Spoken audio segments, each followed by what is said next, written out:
With years of empirical evidence and proof beyond any doubt at all, why is the Oven-Mitt Fashionista still walking around free as a bird?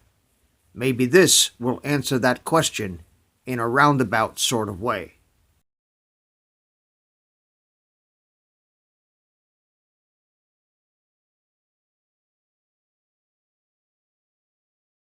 Bias has no place in law enforcement.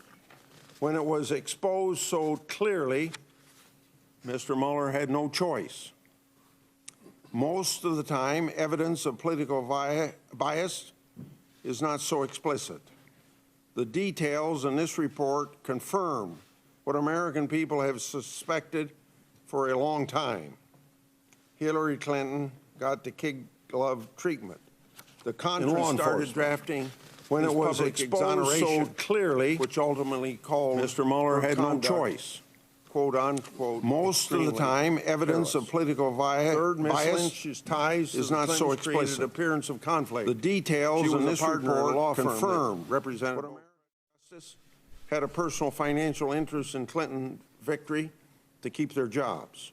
Second, President Obama and his press secretary publicly signaled in April 2016 that Secretary Clinton's actions only amounted to simply this. Time for a special counsel, this would be that time. Attorney General Lynch clearly should have recused herself, and this lingering controversy proves it. But she refused to step aside, regardless of how bad it looked. Now, by contrast, Attorney General Sessions recused himself, and his deputy, Rod Rosenstein, appointed a hard-charging special counsel. The difference is between night and day. Under Lynch, Comey drafted a public exoneration of Clinton before 17 key witnesses were interviewed. Under Rosenstein, no one seriously thinks Robert Mueller would plan a press conference to exonerate Trump before his investigators' work is done. Under Lynch, a low-level IT worker lied to the FBI twice about destroying records under subpoena and got immunity. Under Rosenstein, a low-level Trump campaign associate provided the wrong date for a conversation with a professor and got charged with lying to the FBI. Under Lynch, Clinton's lawyers and aides who improperly held classified information got carefully crafted agreements to limit searches of their computers by consent. Under Rosenstein, Trump's lawyers and former aides got raided and hauled before grand juries. The Justice Department faces a serious credibility problem because millions of Americans suspect that there is a double standard. They see a story of kid glove treatment for one side and bare knuckle tactics for the other. They see politics in that story. But this inspector general charged with lying to the FBI. Under Lynch, Clinton's lawyers and aides who improperly held classified information got carefully crafted agreements to limit searches of their computers by consent. Under Rosenstein, Trump's lawyers and former aides got raided and hauled before grand juries. The Justice Department faces a serious credibility problem because millions of Americans suspect that there is a double standard. They see a story of kid glove treatment for one side and bare knuckle tactics for the other. They see politics in that story. But this Inspector General report is only about the first part of that story, the Clinton matter. The report has more shocking details. It wasn't just Hillary Clinton using private email for official business, so was Jim Comey. It wasn't just Andy McCabe talking to the press, so were dozens of others at all levels of the FBI. So many FBI officials had unauthorized contact with the media that the Inspector General couldn't figure out who was leaking. Reporters were plying their FBI sources with tickets to sporting events, meals, drinks, and golf outings. The FBI has managed to promote a culture that winks at unauthorized disclosures to the press, but punishes legally protected whistleblowing. It stiff-arms congressional oversight to hide embarrassing facts, while it leaks self-serving tidbits to friendly reporters bearing gifts. Director Wray has quite a mess to clean up. I think he probably knows that. The department has serious accountability issues. In scandal after scandal, accountability is the exception rather than the rule. Nearly a decade ago, the department went after the late Senator Ted Stevens. Many suspected politics was a motivation to cut corners. Judicial investigators found 2 federal prosecutors committed intentional misconduct, but the department's Office of Professional Responsibility watered it down to quote-unquote reckless misconduct. After years of appeals and administrative proceedings, guess what? These folks are still federal prosecutors. I'd like to enter without objection that staff memo in the record at this point. Now we have these senior FBI officials caught red-handed by their techs. I just want to remind everyone that former Director Comey said on multiple occasions what he said. He said his people at the FBI did not give tips or give a rip about politics. Sometimes he said they didn't give a hoot about it. Whether it was either a rip or a hoot, either way, he was flat wrong. Presidential politics was a major preoccupation for those at the heart of both cases related to the 2016 election, including Director Comey. His subordinates said that they were under enormous pressure to wrap it up before the political conventions. He was concerned about how it would look if Clinton won, and he had not reopened the case in October to examine the new evidence. Director Comey testified here on May 3 last year that he had never been an anonymous source or authorized anyone to be one in any story on these controversies. Well, I'm starting to wonder about that. The Inspector General recently concluded in another report that former Deputy Director McCabe improperly authorized media leaks to make himself look good. Then he lied about it multiple times, both under oath and to Mr. Comey. Mr. McCabe denies that, and his lawyers claim that there are emails with Mr. Comey that would vindicate him. The FBI hasn't provided any such emails, and the Inspector General's report doesn't mention any. Neither man could agree to come here and explain it to the committee. Whatever happened, it is a sad state of affairs for the former top 2 employees and officials at the FBI to be in a swearing contest over press leaks. Justice should be blind. Law enforcement needs to ignore politics, follow the facts, and embrace oversight as a way to improve. The Inspector General's report ought to be a step, really step 1 in the right direction, but consequences must follow. Senator Feinstein. Thank you, Mr. Chairman, for holding this hearing. Inspector General Horowitz, thank you for the hard work that you and your staff has done. This is a very big report. I think the largest I've seen in at least 2 decades. We look forward to hearing from you and from Director Wray. After an 18-month investigation that included review of more than 1.2 million documents based on the prosecutor's assessment of the facts, the law, and past department practice, well, as it should be. The Inspector General also concluded that Director Comey violated Department of Justice policies when he spoke publicly and informed Congress about the investigation.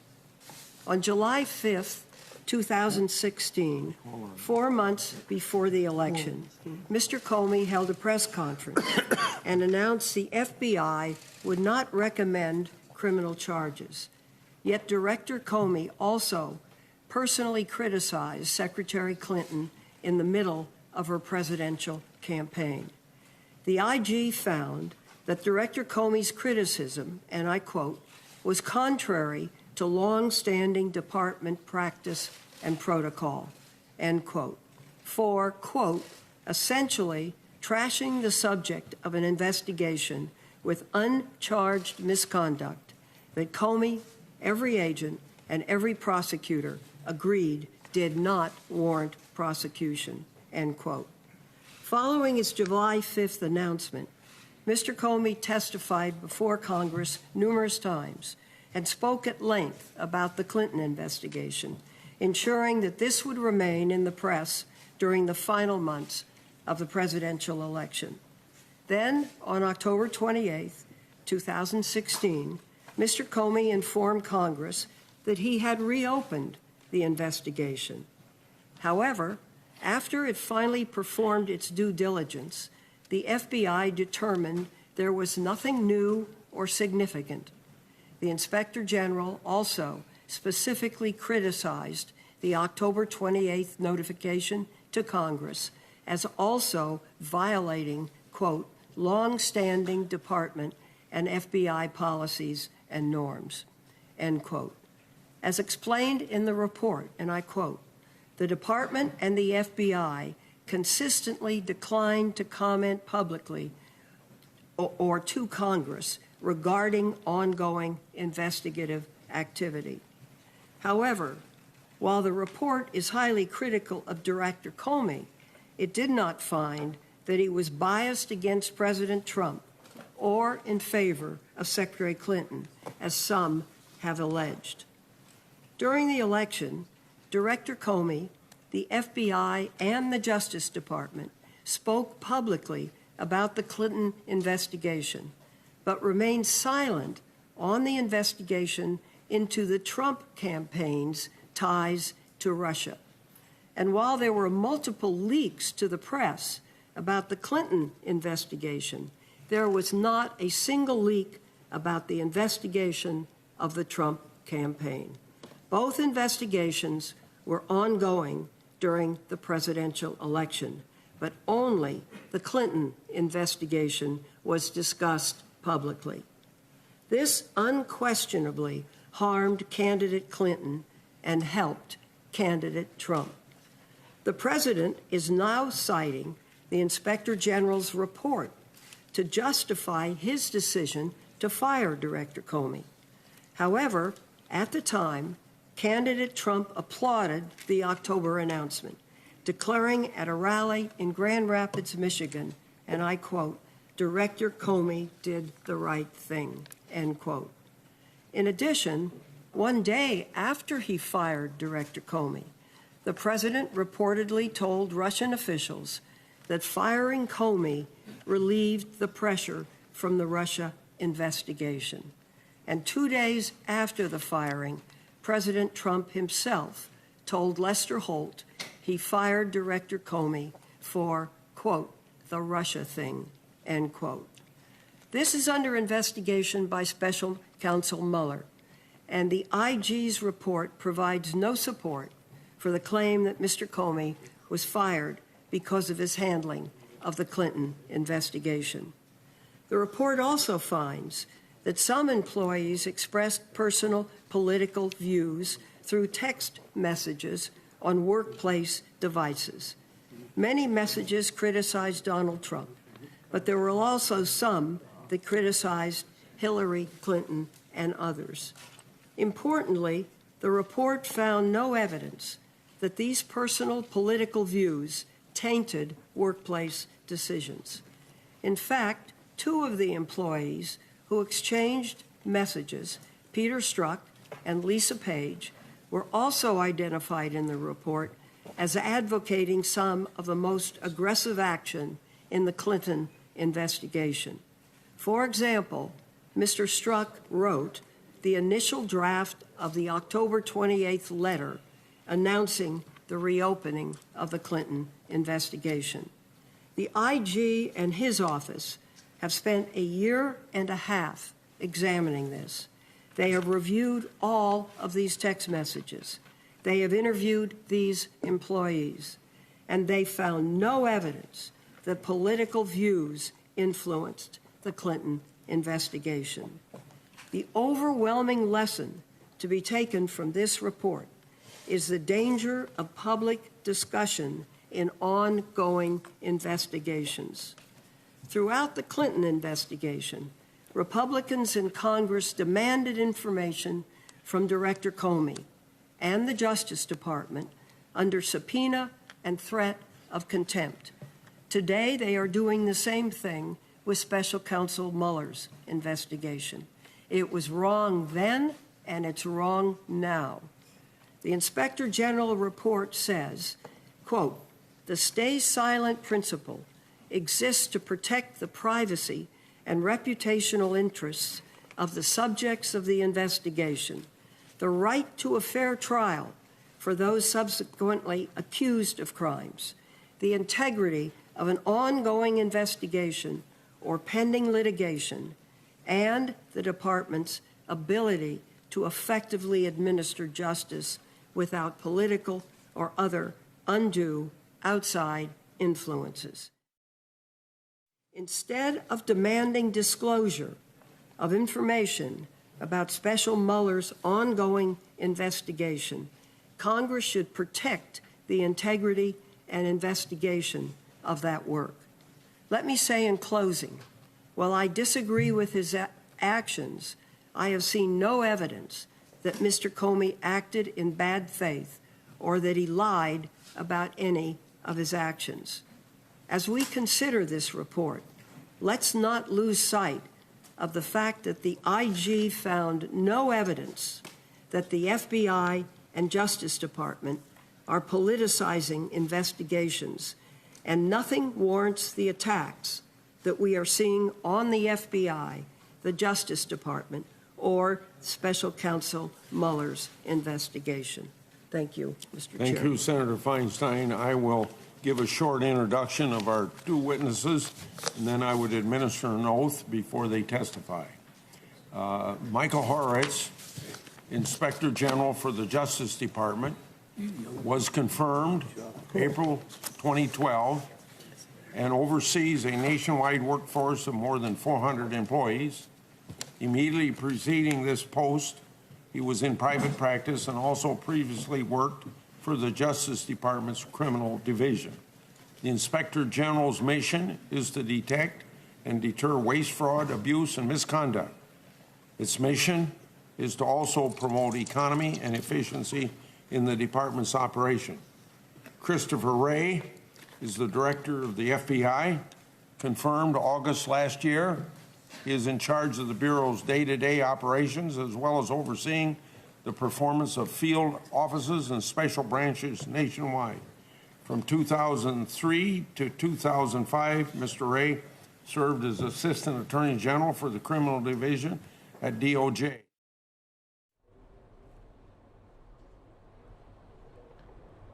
And welcome back, everyone, here to News Now. We are taking a live look at the Senate hearing happening right now on the Clinton email investigation. Soon, the DOJ, IG, and FBI director will be testifying in front of Congress. They are doing their oath right now. Let's listen in. Affirm that the testimony you're about to give before the committee will be the truth, the whole truth, and nothing but the truth, so help you God. Thank you both for that affirmation. We'll start with General Horowitz. Thank you, Mr. Mr. Wray served as Assistant Attorney General for the Criminal Division at DOJ. Mr. Wray also served as Associate Deputy General and then Principal Associate Deputy Attorney General prior to his promotion in 2003. And I know as well that he was in private practice for a while before he became FBI Director. If you would stand, I would like to administer an oath. Do you affirm that the testimony you're about to give before the committee will be the truth, the whole truth, and nothing but the truth, so help you God. Thank you both for that affirmation. We'll start with General Horowitz. Thank you, Mr. Chairman, Ranking Member Feinstein, members of the committee. Thank you for inviting me to testify today. Our 500-plus page report provides a thorough, comprehensive, and objective recitation of the facts related to the department's and the FBI's handling of the Clinton email investigation. It was the product of 17 months of investigative work by a dedicated OIG team that reviewed well over 1.2 million documents and interviewed more than 100 witnesses, many on multiple occasions. The review team followed the evidence wherever it led, and through their efforts, we identified the inappropriate text and instant messages discussed in the report.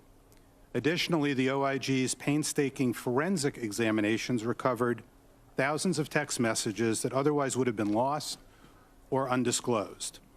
As detailed in our report, we found that the inappropriate political messages we uncovered cast a cloud over the mid-year investigation, sowed doubt about the credibility of the FBI's handling of it, and impacted the reputation of the FBI. We found the implication that senior FBI employees would be willing to take official action to impact a presidential candidate's electoral prospects to be deeply troubling and antithetical to the core values of the FBI and the Justice Department. With regard to the decision to close the investigation without prosecution, we found no evidence that the conclusions by the prosecutors were the result of improper considerations, including political bias, but rather were exercises of prosecutorial discretion by the prosecutors based on their assessment of the facts, the law, and past department practice. Our review also included a fact-based, detailed assessment of certain specific investigative and prosecutorial decisions that were the subject of controversy. It was necessary to select particular investigative decisions because it would not have been possible to recreate and analyze every decision made in a year-long investigation. In examining these decisions, the question we considered was not whether a particular decision was the most effective choice, but rather whether the documentary and testimonial evidence indicated the decision was based on improper considerations, including political bias. This approach is consistent with the OIG's handling of such questions in past reviews when assessing discretionary judgment calls, and recognizes and respects the institutional oversight role of the OIG. Our report provides a comprehensive assessment of these decisions and of the mid-year investigation and details the factual evidence so that the public, Congress, and other stakeholders can conduct their own assessment of them. Within this framework, as to the specific investigative and prosecutive decisions we reviewed, we did not find documentary or testimonial evidence that improper considerations, including political bias, directly affected those specific decisions, in part because the decisions were made by the larger mid-year team or the prosecutors. This determination by the OIG, as I noted, does not mean that we necessarily endorse the decisions or conclude they were the most effective options among those considered, or that our finding should or can be extrapolated to cover other decisions made during the course of the investigation by the FBI employees who sent these inappropriate text messages. Conversely, we found the FBI's explanations for its failures to take immediate action after discovering the Wiener laptop in October 2016 to be unpersuasive, and we did not have confidence that the decision of Deputy Assistant Director Strzok to prioritize the Russia investigation over following up on the Wiener laptop was free from bias in light of his text messages. We also found that in key moments, then FBI Director Comey clearly departed from FBI and department norms, and his decisions negatively impacted the perception of the FBI and the Justice Department as fair administrators of justice. Director Comey concealed from the Attorney General and the Deputy Attorney General his intention to make a unilateral announcement in July 2016 about the reasons for his recommendation not to prosecute former Secretary Clinton. His July 5th statement included inappropriate commentary about uncharged conduct, announced his views on what a quote-unquote reasonable prosecutor would do, and served to confuse rather than clarify public understanding of his recommendation. In late October, he again acted without adequately consulting department leadership and contrary to important department norms when he sent a letter to Congress announcing renewed investigative activity days before the election. There are many lessons to be learned from the department's and the FBI's handling of the mid-year investigation. But among the most important is the need to respect the institution's hierarchies and structures and to follow established policies, procedures, and norms, even in the highest profile and most challenging investigations. No rule, policy, or practice is perfect, of course, but at the same time, neither is any individual's ability to make judgments under pressure or in what may seem like unique circumstances. When leaders and officials adhere to bedrock principles and values, the public has greater confidence in the fairness and rightness of their decisions, and those institutions' leaders better protect the interests of federal law enforcement and the dedicated professionals who serve us all. By contrast, the public's trust is negatively impacted when law enforcement officials make statements reflecting bias, when leaders abandon institutional norms and the organizational hierarchy in favor of their own ad hoc judgments, and when the leadership of the department and the FBI are unable to speak directly with one another for the good of the institutions. Our report makes 9 recommendations, most of which can be tied together through a common theme: that the FBI and the Justice Department remain true to their foundational principles and values in all their work. That concludes my prepared statement. I'd be pleased to answer the committee's questions. Dr. Ray. Thank you, Mr. Chairman, Ranking Member Feinstein, members of the committee. I appreciate this opportunity to discuss the FBI's response to the report by the Justice Department's Office of Inspector General about the DOJ and FBI's activities in the run-up to the 2016 election. I take this report very seriously, and we accept its findings and its recommendations. We're already addressing these recommendations in a number of ways and are determined to emerge from this experience better and wiser. Our mission at the FBI is to protect the American people and uphold the Constitution. And to carry out that mission, we're entrusted with significant authority, so our actions are subject to close oversight by the Congress, by the courts, and by independent entities like the Inspector General. That oversight, in my view, makes the FBI stronger as an organization and makes the public more safe. And so I appreciate the Inspector General's work in conducting this important review. Although the report did not find any evidence of political bias or improper considerations ultimately impacting the investigation under review, the report did identify errors of judgment, violations of or disregard for policy, and decisions that, at least in the benefit of hindsight, were certainly not the best choices. So I'd like to briefly summarize what we're doing to respond to those findings and recommendations. First, we are going to hold accountable any employee for potential misconduct. We have already referred conduct highlighted in the report to our Office of Professional Responsibility, OPR, which is the FBI's independent disciplinary office. We're going to adhere to the disciplinary process that office has fairly, but without delay. And once all the steps in that process are complete, we will not hesitate to hold people accountable. Second, we're going to make sure that every FBI employee understands the lessons of this report through in-depth, focused training, starting first at the top with all of our senior executives from around the world, and then every FBI employee, to make sure that we do not repeat the mistakes identified in this report. Third, we're going to make sure that we have the policies, the procedures, and the training needed for everyone to understand and remember what is expected of all of us. That includes things like drilling home the importance of objectivity and avoiding even the appearance of potential bias or conflicts of interest in our work, ensuring that recusals are handled appropriately and correctly and are clearly communicated to the right people, making all employees fully aware of our new policy on contacts with the news media, which I issued last November, and making clear that we will not tolerate noncompliance with that policy. Ensuring that we follow all DOJ policies about public statements on ongoing investigations and uncharged conduct, and ensuring that our employees adhere strictly to the policies and procedures we have on the use of FBI systems, networks, and devices.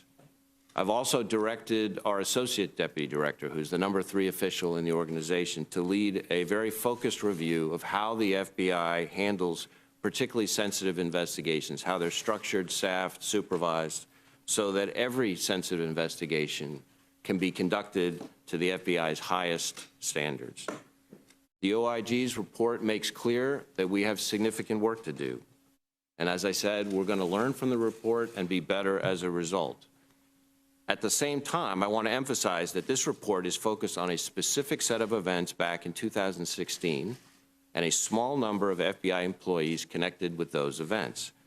Mistakes made by those employees do not define our 37,000 men and women and the great work they do every day. Nothing in this report impugns the integrity of our workforce as a whole or the FBI as an institution. I want to be very clear with this committee about the FBI that I've been able to see up close every day in the 10 months since my confirmation hearing before you all. I've been meeting with employees from over 30 of our field offices, from LEGAT offices overseas, from every headquarters division, and over and over and over again, I hear incredible stories, remarkable, inspiring stories about the work our men and women are doing to protect the American people and uphold the Constitution. This year alone, we've rescued over 1,300 children from child predators. We've arrested more than 4,600 violent gang members in just the past several months. In the past several months, we've disrupted terrorist attacks ranging from the pier in San Francisco to a crowded shopping mall in Miami. I could go on, but the point is that the FBI's men and women as a whole are doing all this work with the unfailing fidelity to our Constitution and laws that it demands, the bravery that it deserves, and the integrity that the American people rightly expect. As I've been trying to say since my confirmation hearing at every opportunity, I am committed to doing this job by the book, and I expect all our employees to do the same in every respect. I am a huge believer in the importance of process, and I believe strongly that the FBI's brand over 110 years is based more on the way we've accomplished our successes than our successes themselves. That means following our rules, following our laws, following our guidelines. We've got to stay faithful to our core values and best traditions, and there will inevitably be times when we feel extraordinary pressure to not follow our process and policies, but those are precisely the times when it's most important to adhere to them. We're trying to make sure that we're not just doing the right thing, but that we're doing it in the right way and pursuing the facts independently and objectively, no matter who likes it. That, in my view, is the best way. That, in my view, is the only way to maintain the trust and credibility of the American people we serve. So, Mr. Chairman, Ranking Member Feinstein, members of the committee, thank you again for the opportunity to address the report. I look forward to answering the committee's questions. Thank you. And I believe staff has probably informed each member of the committee that we'll have 8-minute rounds. And because of 3 votes on the floor of the United States Senate at 5:30, but there was no search warrant or subpoena for the laptops used by the Clinton lawyers to see what they knew about what he did. He did not get the Mueller treatment. No charges for lying to the FBI repeatedly. No pressure to flip and testify against Clinton lawyers. Quite the opposite. He got immunity. This is a good example of a double standard in these 2 investigations, and why more and more people are starting to believe the Mueller investigation lacks fairness. The report noted that Director Comey pressured the team to close the case before the party convention. and he had already made up his mind to close it before all the work was done. Question number one, isn't it improper to set a deadline to close a case based upon political calendar? Mr. Chairman, I think if that's the only basis for setting the deadline, that would be an area of concern. And that was something we did ask about in connection with our report. Given the various areas where Director Comey raised the concern about the political calendar, we had some information from some folks indicating that he separately suggested that in addition to concern about the political calendar, that they also should follow up as need be for their work. So that was the evidence we had before us. Is it a fair inference, General Horowitz, for people to think that the time pressure and the predetermined decision not to charge Clinton explain the lack of interest in trying to charge and flip the witness? Mr. Chairman, I think if that's the only basis for setting the deadline, that would be an area of concern. And that was something we did ask about in connection with our report.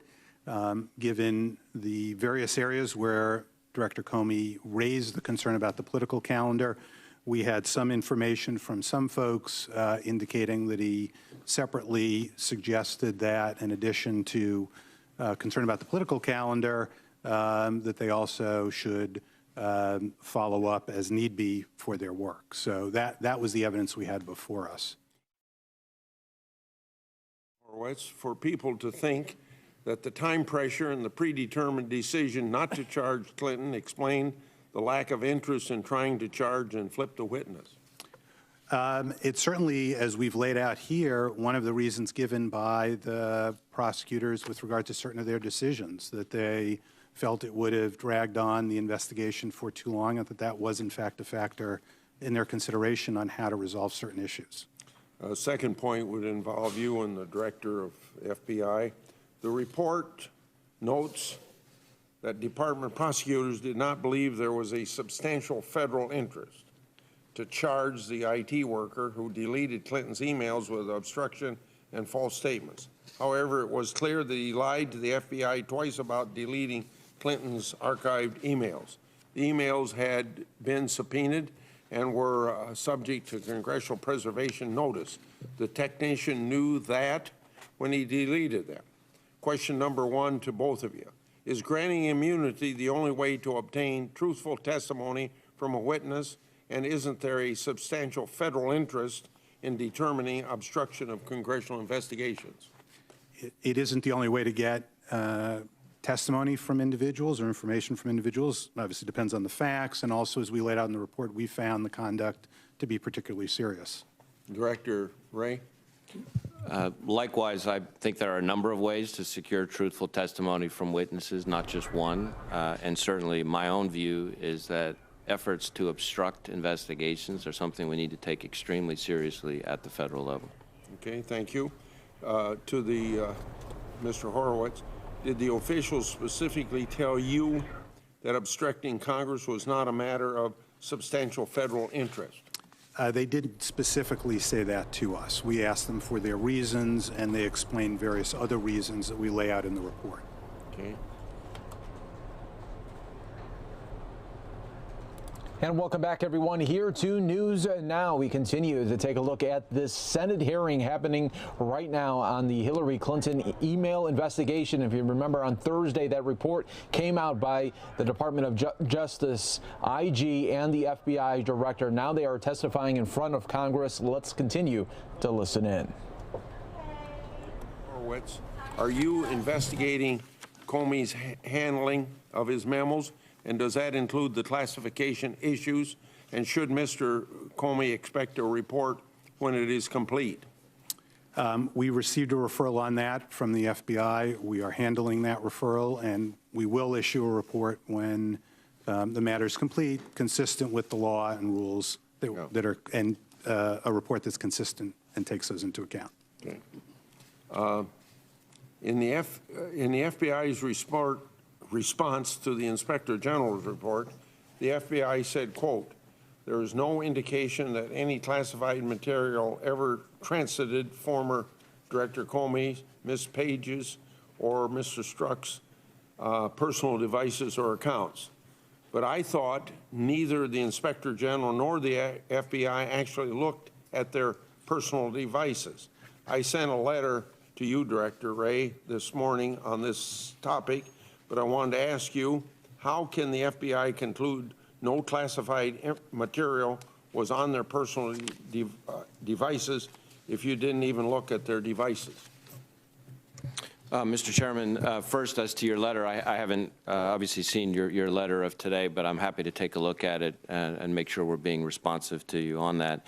On the second part of your question and the words in our response to the Inspector General's report, I don't think we're attempting to characterize some independent investigation of our own, but rather to refer to the language in the Inspector General's report and to clarify that the findings that we're reacting to did not themselves identify any passage of classified information. Okay. During the course of the review, you found that several of the people investigating Secretary Clinton for using personal email were doing the same thing themselves. Each agency and every employee has an obligation to comply with the Federal Records Act. Question number one to Mr. Horowitz: in light of the law's record-keeping requirements, how did you try to get access to their personal devices or accounts? One of the challenges we had, as we note in the report, is that to gain access to personal emails would have required either a grand jury subpoena or a search warrant, given the facts of this case.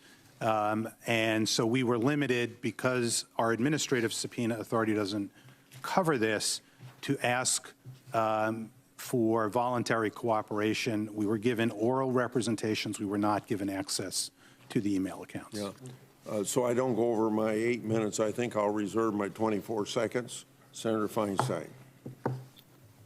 Thanks very much, Mr. Chairman. During the 2016 presidential election, in addition to investigating Hillary Clinton's use of a private email server, the FBI was actively investigating whether the Trump campaign was coordinating with Russian officials to influence the election. Although the FBI revealed the existence of the Clinton investigation to the public, it kept the existence of the Trump campaign investigation secret. Director Comey made several public statements about the Clinton investigation during the election. Was there any information about anyone making public statements about the Trump campaign investigation during the election? I'm not aware of any, and we lay out here the discussion about whether or not to speak to that issue. There were also several leaks to the press about Clinton investigations during the election. Was there any evidence of leaks to the press about the Trump campaign investigation during the election? I don't know as I sit here. Is there any reason for this disparity in treatment between the two investigations? Our focus in this review was on the Clinton email review. We laid out quite clearly why we thought Director Comey should not have been making the public statements he made back when he made them. So I guess what you're saying is that the better approach was not to make public statements, and that goes to everybody, but you didn't specifically criticize it or find criticism. That's correct. I mean, we looked at this one decision and what occurred. We laid out what the decision was with regard to other investigations, both Russia and, by the way, the Clinton Foundation investigation, where a decision was made also not to speak about it. On October 25th, Trump's surrogate Rudy Giuliani appeared on Fox News and bragged that the Trump campaign had, quote, a surprise or two you're going to hear about in the next few days. I'm talking about some pretty big surprises, and I do think that all of these revelations about Hillary Clinton finally are beginning to have an impact. 3 days later, Director Comey announced that the FBI would be reopening its investigation into Hillary Clinton's use of a private email server. On November 4, when asked whether he had heard about the FBI's reopening of the email investigation, Giuliani said, "Did I hear about it? You're darn right I heard about it." He went on to say, I'd expected this for the last, honestly, to tell you the truth, I thought it was going to be 3 or 4 weeks ago. Were you able to determine how Mr. Giuliani received this information? Senator, I'm not going to speak to any of the investigative steps we may or may not have taken for the very reasons we describe in here about what's appropriate to do in terms of following policy. Well, what actions, if any, have been taken against the individuals responsible for disclosing this information to Mr. Giuliani? As we note in the report, our investigative work's still ongoing. We put this in here so that the readers and the public could see our concerns about the number of contacts with the media and what was going on systemically, but I'm not in a position at this point to speak to any investigative outcomes.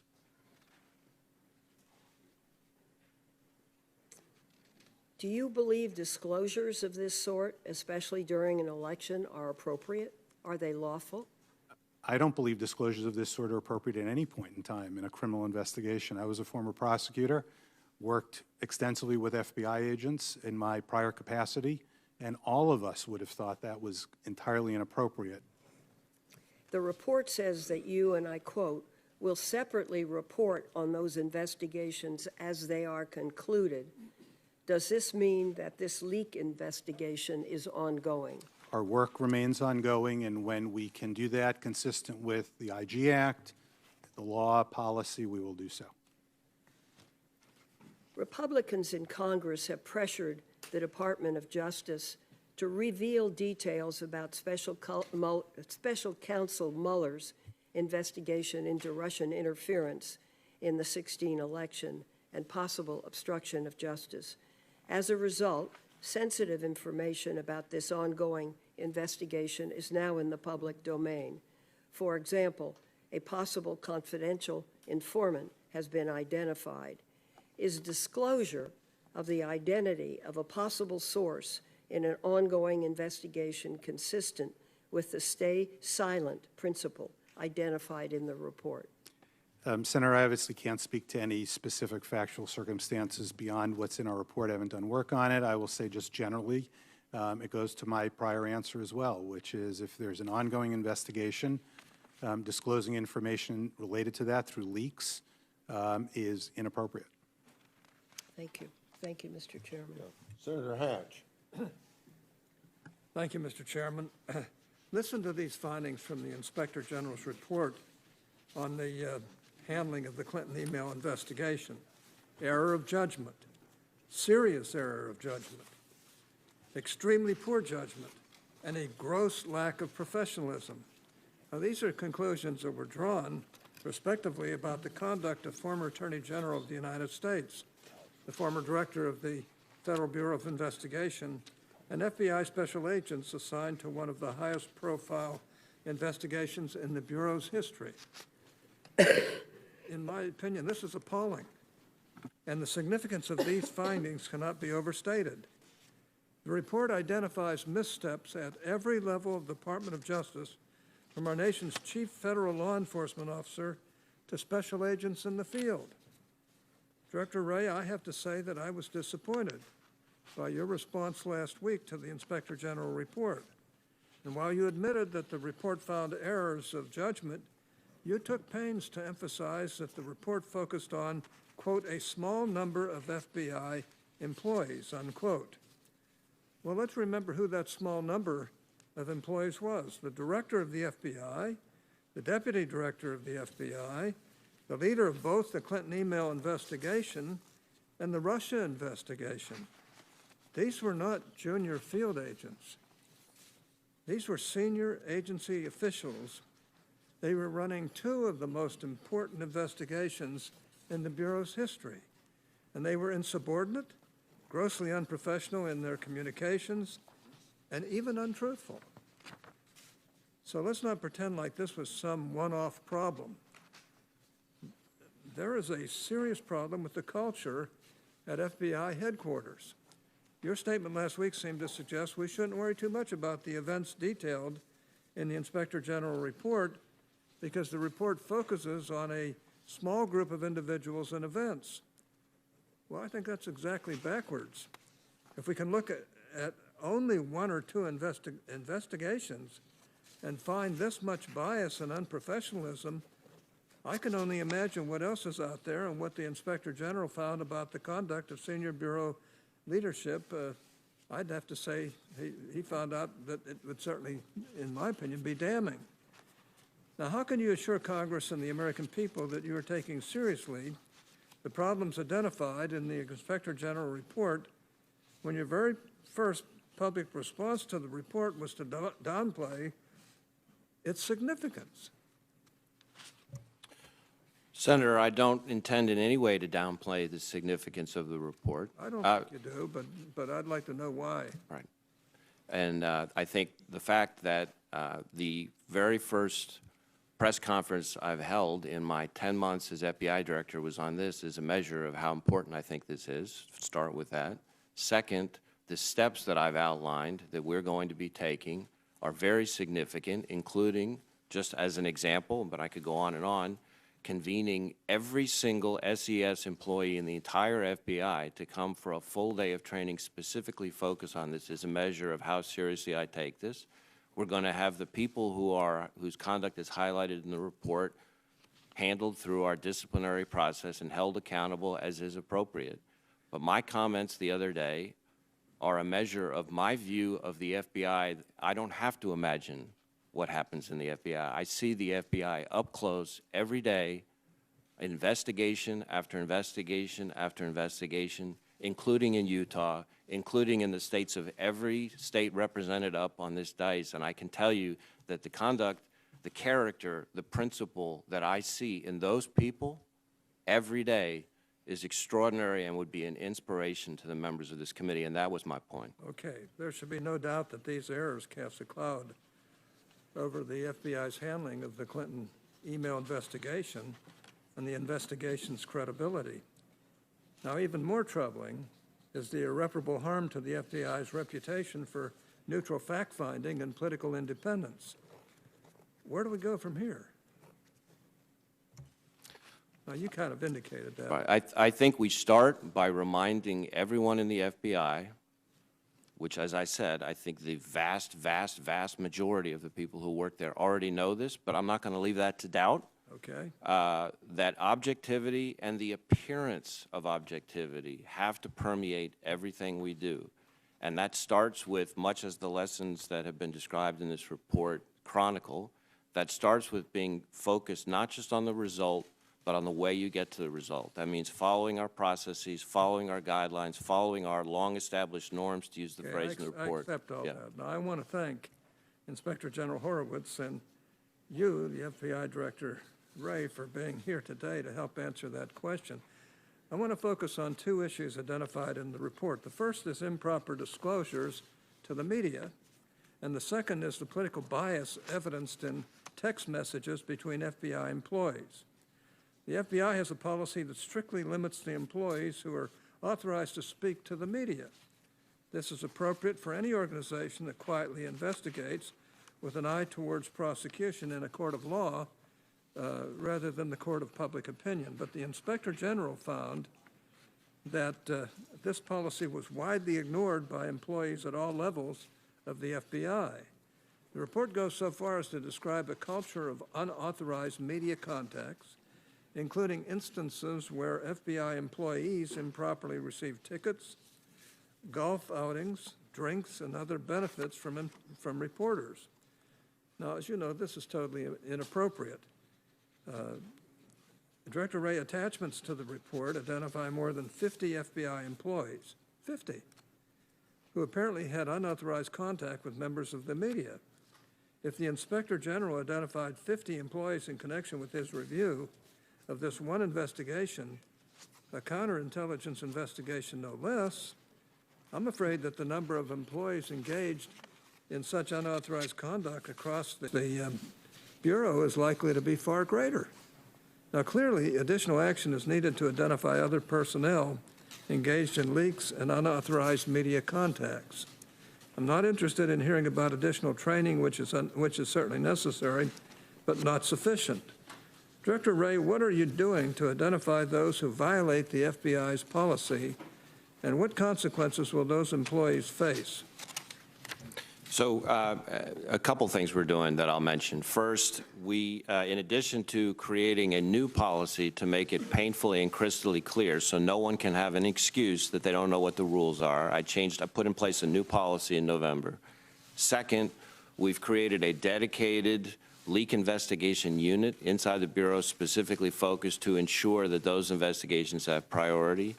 Third, we have an insider threat center that we've elevated to the assistant director level that's focused on pulling together all that, because these kinds of issues raise insider threat type concerns from my view. I've also asked the head of our OPR to report back to me promptly about whether or not there are additional things that she would need to make sure the penalties are even more severe. And we won't hesitate to throw the book at people who violate our rules on this. Okay, thank you. I think my time is up. Senator Leahy.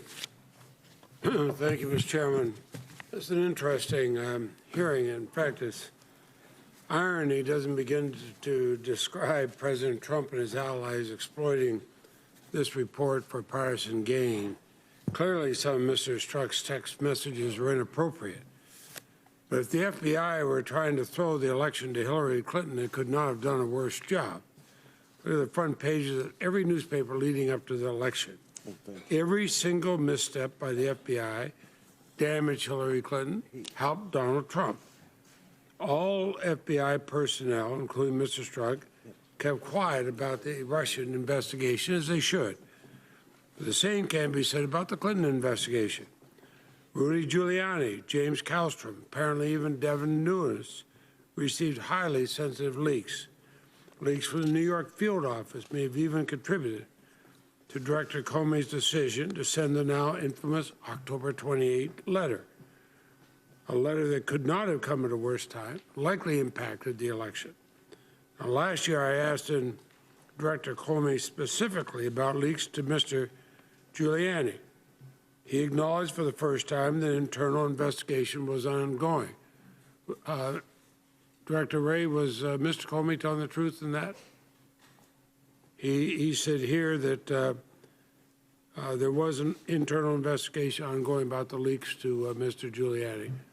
Was he correct?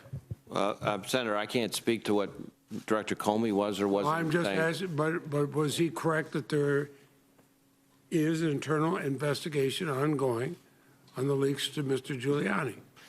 Senator, for reasons that I'm sure you can appreciate, I can't confirm or deny the existence of an ongoing investigation, whether there is one or isn't one. Okay. One of the main lessons of this The only reason I report, raise it is there was an open hearing. Former Director Comey said there was such an internal investigation. well, there are a number of things that I probably would have done differently. Mr. Horwitz, you want to take a stab at that? Or I'm certainly not going to comment on whether or not there is an open or ongoing investigation, one way or the other. We have, over the years, refused to do that, and I'm not going to change the policy now. Well, Mr. Horwitz, you and I have known each other a long time. I assume that's the answer you give. But here we know about Mr. Strzok's private life, and we know about his text messages, but we know nothing about the leaks from FBI personnel who are actively taking steps to sway the election to Mr. Trump. You did not include an investigation of those leaks in your report. Is that correct? That's correct for the reasons we noted, that we're not able to speak to work we might have ongoing. Well, I would hope that the investigation is ongoing. At some point, you report to us, because it was generally accepted around here that leaks were going to Mr. Kallstrom, were going to Mr. Giuliani during the campaign. In fact, Mr. Giuliani basically said so on TV. Now, the president says that this report totally exonerates him and says there's no collusion with the Russians. Now, Inspector General Horwitz, did your report even consider the question of collusion? Our report was focused on the FBI and department's handling of the Clinton email investigation. It touched on the Russia investigation, as we lay out here, when we found the text messages in that July-August time period, and then the decision that was made in October about whether to proceed or not proceed with the Wiener laptop. That was the sum total of our. But there's nothing in the report that says it exonerates the president from any question of collusion with the Russians. It says nothing one way or the other. Is that correct? We did not look into collusion questions. So I just note the president says it totally exonerates him, even though there's no conclusion one way or the other about the question of collusion with the Russians. Now, Director Wray, after learning that the FBI utilized a confidential source during the early stage of the Russia investigation, the president described that as a scandal bigger than Watergate. I'm one of the few people here, the only person in the Senate that remembers directly knowledge of Watergate. I tend to disagree with him. And I'd say the confidential sources are a routine investigative tool. I've got I have a document that is publicly available in the FBI's online FOIA library. It's a redacted interview summary from the Clinton investigation. It shows that the FBI used a confidential human source in September 2015, well into Secretary Clinton's campaign for president.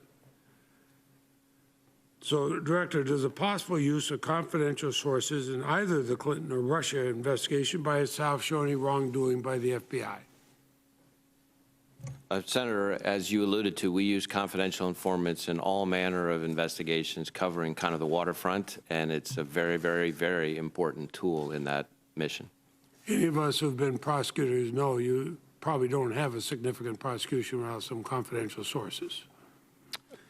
Now, Director Wray, the president said on Friday the Mueller investigation has been totally discredited by the Inspector General report. I asked you last month when you were before the Appropriations Committee about the Russia investigation. You confirmed at that time you do not believe it is a witch hunt. Now, the special counsel investigation has already resulted in the indictment of 20 individuals, 3 Russia companies. Do you have any reason to believe that this investigation has been discredited? Senator, as I said to you last month, and as I said before, I do not believe Special Counsel Mueller is on a witch hunt. Thank you, and I appreciate that. And you were very direct in both occasions. Now, the mistakes made by Director Comey during the Hillary Clinton investigation didn't exist in a vacuum. Republicans in Congress relentlessly pressured the FBI to release details concerning the Clinton investigation. I'm deeply concerned that we're repeating these mistakes today.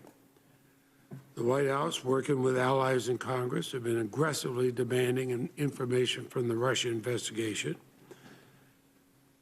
And Director Wray and the Deputy Attorney General pushed back. They've been threatened with impeachment. That's outrageous. Obviously, something will never happen. But some accommodations have been made. And members of Congress eager to politicize any details have reviewed a FISA application and learned the identity of a confidential source. Are you confident that kind of precedent will not damage the FBI in the future? Senator, I think we have 2 competing interests that we have to balance. We have an obligation to be responsive to congressional oversight. That's important. I think that's part of our job. But we also have an obligation to protect sources and methods, to protect ongoing criminal investigations, to respect things like grand jury secrecy. And it's a challenge at times to do both, but I'm confident that we can do both as long as both sides are willing to work together on it, and I'm committed to trying to do both. Senator Thank you very much. Senator Cornyn. General Horowitz, I believe your report summarizes, as regards to former Director Comey, that he concealed from the Attorney General his intention to make a unilateral declaration or declination of intent to pursue charges against Secretary Clinton. He made inappropriate comments on uncharged conduct. He erred when he said that he usurped really the role of the Attorney General in the Department of Justice when he said that no reasonable prosecutor would bring charges under the facts, and that he violated a number of Department of Justice policies and norms. Is that correct? That's correct. I think your opinion was certainly reinforced by op-ed pieces by former Attorney General Holder when he wrote an op-ed in the Washington Post, and by Jamie Gorelick and Larry Thompson, former Deputy Assistant Attorney Generals, in an article they wrote, "James Comey is damaging our democracy." The Rosenstein memo that was written by the Deputy Attorney General, forwarded to the Attorney General, and then attached, I think, to a letter whereby the President informed Mr. Comey that his services as Director of the FBI were being terminated, substantially similar to what you found in your report, correct? I haven't gone back recently and read the letter. I think it's a straightforward comparison that could be made about it. I'll leave it at that. Well, the way I read it, it looks to me like you validated what Deputy Attorney General Rosenstein said in his memorandum. Would you dispute that, or do you agree with that? I wouldn't dispute it, but I haven't gone back recently and reread it.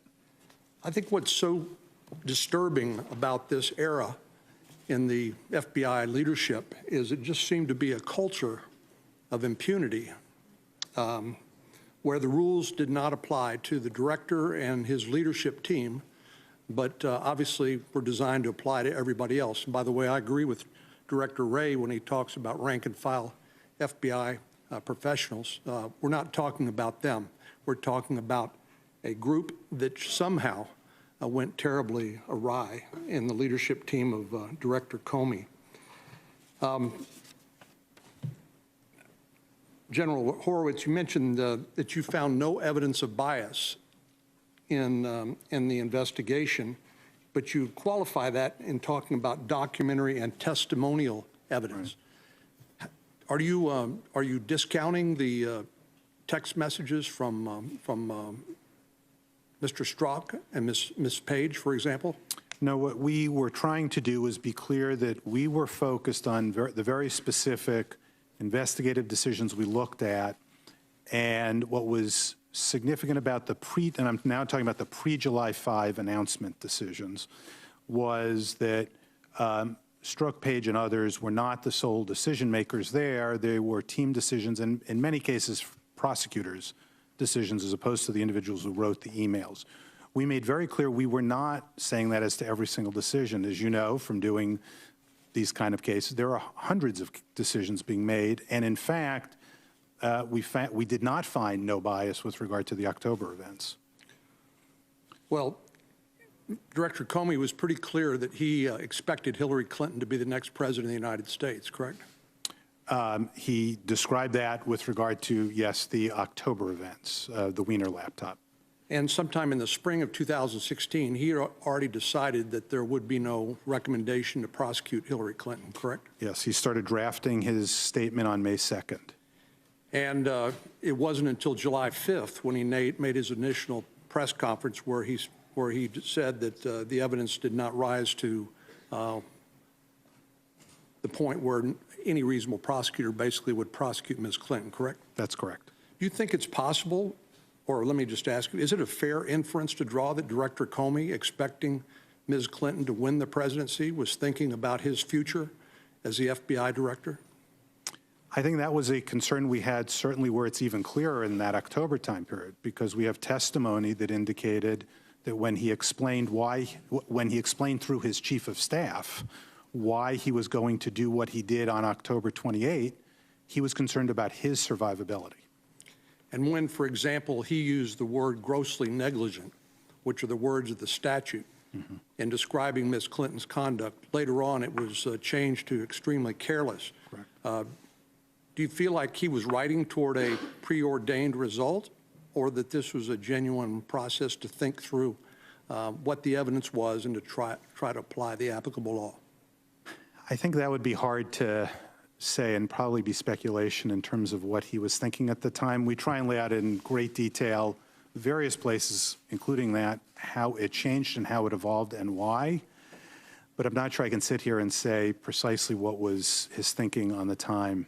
Were you shocked to learn that Director Comey had his own private Gmail account at a time he was investigating a potential prosecution of Ms. Clinton for recklessly using a private email server? I have to say it surprised us that he would have been sending emails, although they were unclassified, but nevertheless using a personal Gmail account. Director Wray, it's Director Comey has talked about higher loyalty to his own sense of justice and his belief that that was required in order to protect the reputation of the FBI rather than to follow established policies and guidelines and the law. I believe that hubris that Director Comey was demonstrating and suggesting that the rules did not apply to him that applied to everybody else has brought this firestorm down on the FBI. Do you think it's appropriate for any director of the FBI to attribute their actions to a higher loyalty to some other cause other than the rule of law and the policies and guidelines of the Department of Justice?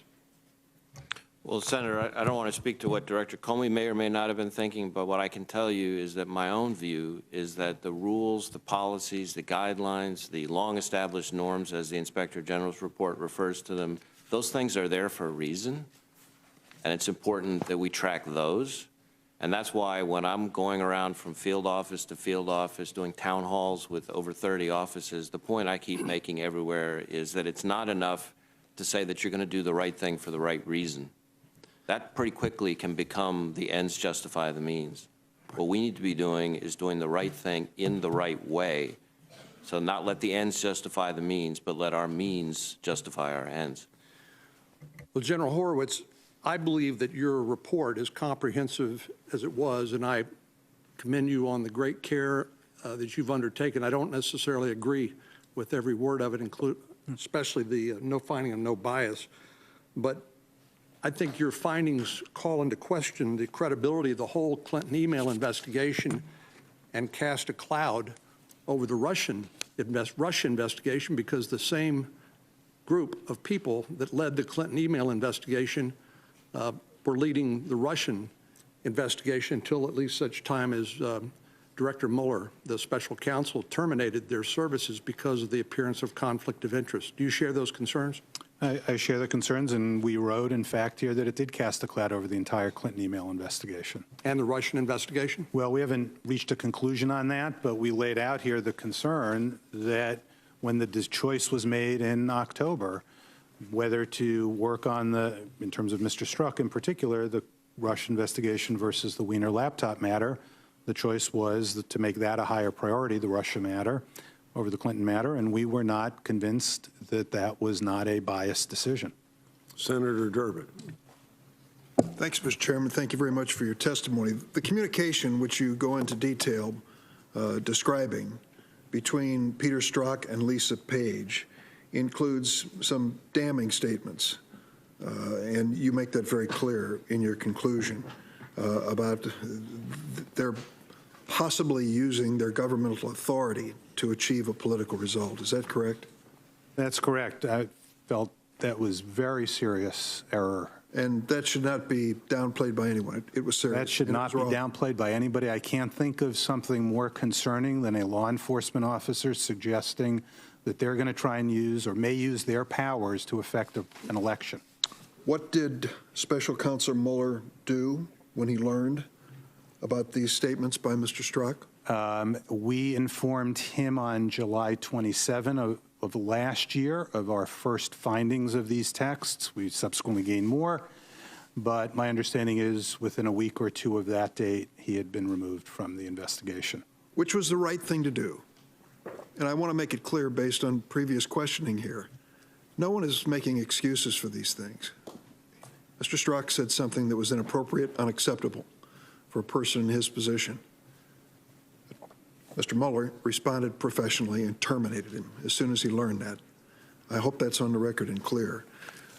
You spent a lot of time, and I want to echo the comments made earlier in this work, reviewing all these documents, text, and interviewing all these witnesses. And I know you, and I've heard your testimony, and there's no doubt that you know this Inspector General's report in detail.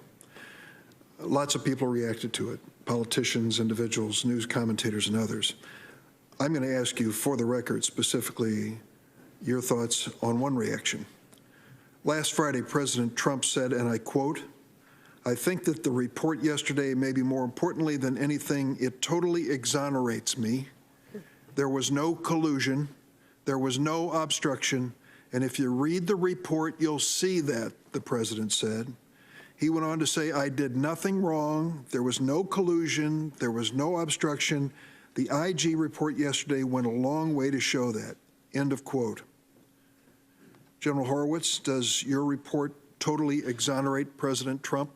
I'm going to stick, Senator, to what our report does speak to, which is the handling of the Clinton email investigation, and to the extent it touches on the Russia investigation, it does it as we lay out here when the Wiener laptop comes up in October, and I can't speak beyond that to how this report might impact the Russia investigation or what individuals think how it may impact the Russia investigation. I ask you to clarify that. You can't speak to whether your report exonerates because it does or it doesn't? What are you saying? We did not investigate, as we laid out here, when we saw those text messages, many of which are in that July-August time period.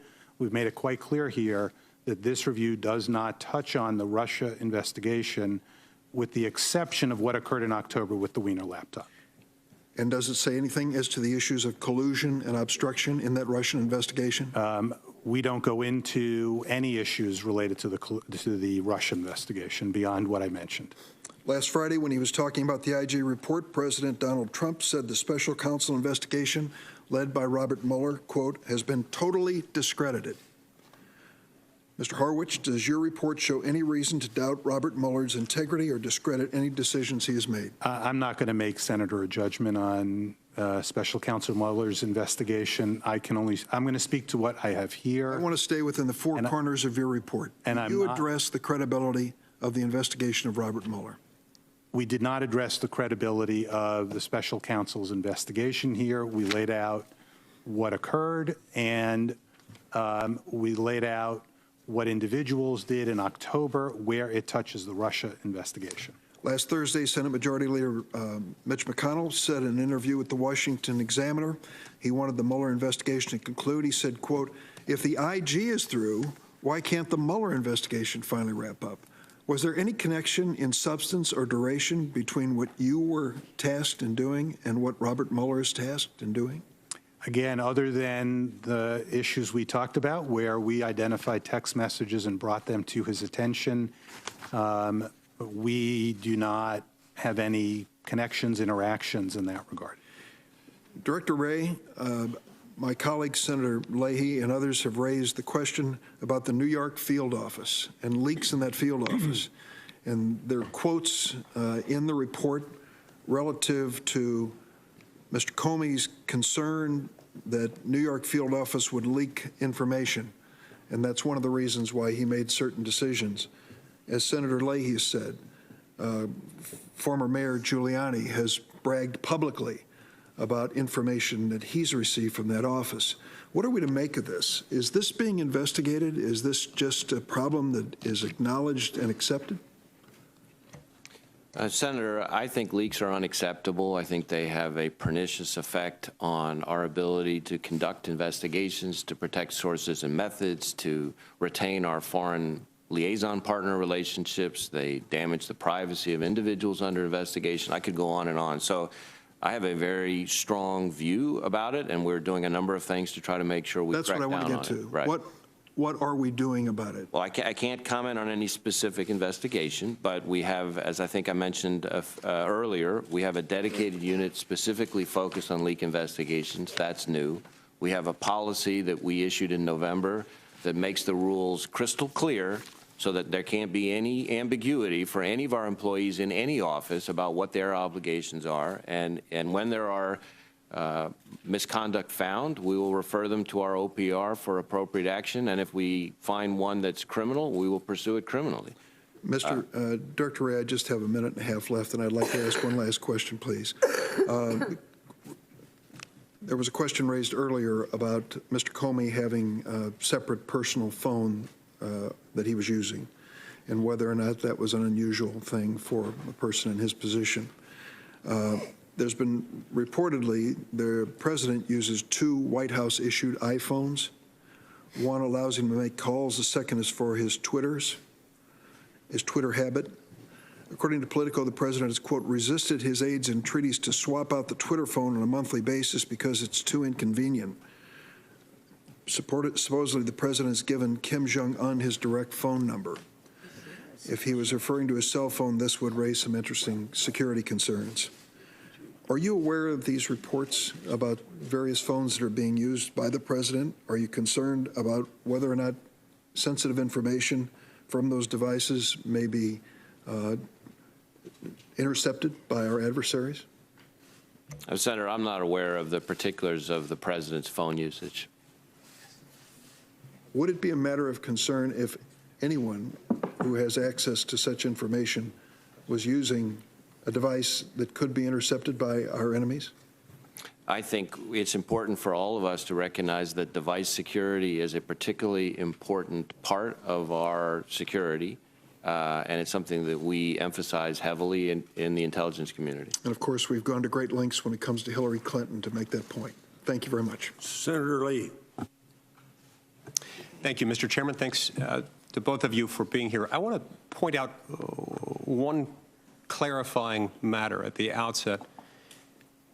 The report did, in fact, find bias. So insofar as anyone is suggesting that there was no bias found here, that's just not true. There was, in fact, bias found. What was not found was any smoking gun indicating that that bias translated to and was admitted to have translated to how anybody did their job. But the absence of evidence on that point is not the same as evidence of absence. And so I think we need to keep that in mind as we have this discussion.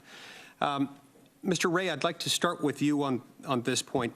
Let's assume for a minute that these text messages between Strzok and Page, let's assume that these came about earlier in the discussion and that you just swap out the name Trump for Hillary, as such that the text messages said, well, she's not ever going to become president, is she? No, we'll stop it. What if that had been the exchange occurring earlier in the Midway investigation? In that circumstance, in that hypothetical, could she, as a practical matter, have been prosecuted, assuming that the facts warranted it, assuming that people making the charging decision concluded that there was good cause to charge her? Or would the bias displayed in that exchange make it too difficult to proceed? Well, Senator, I'm reluctant to engage in discussions of hypotheticals. It's what we do. We're lawyers. We talk about hypotheticals, right? But I'm no longer practicing as a lawyer. Now I get to now I get to blame the lawyers. It's a wonderful experience. So I'm not going to try to engage in specific hypotheticals. What I would tell you is that I expect all of our employees to engage in professional conduct, including in how they communicate with each other by text message.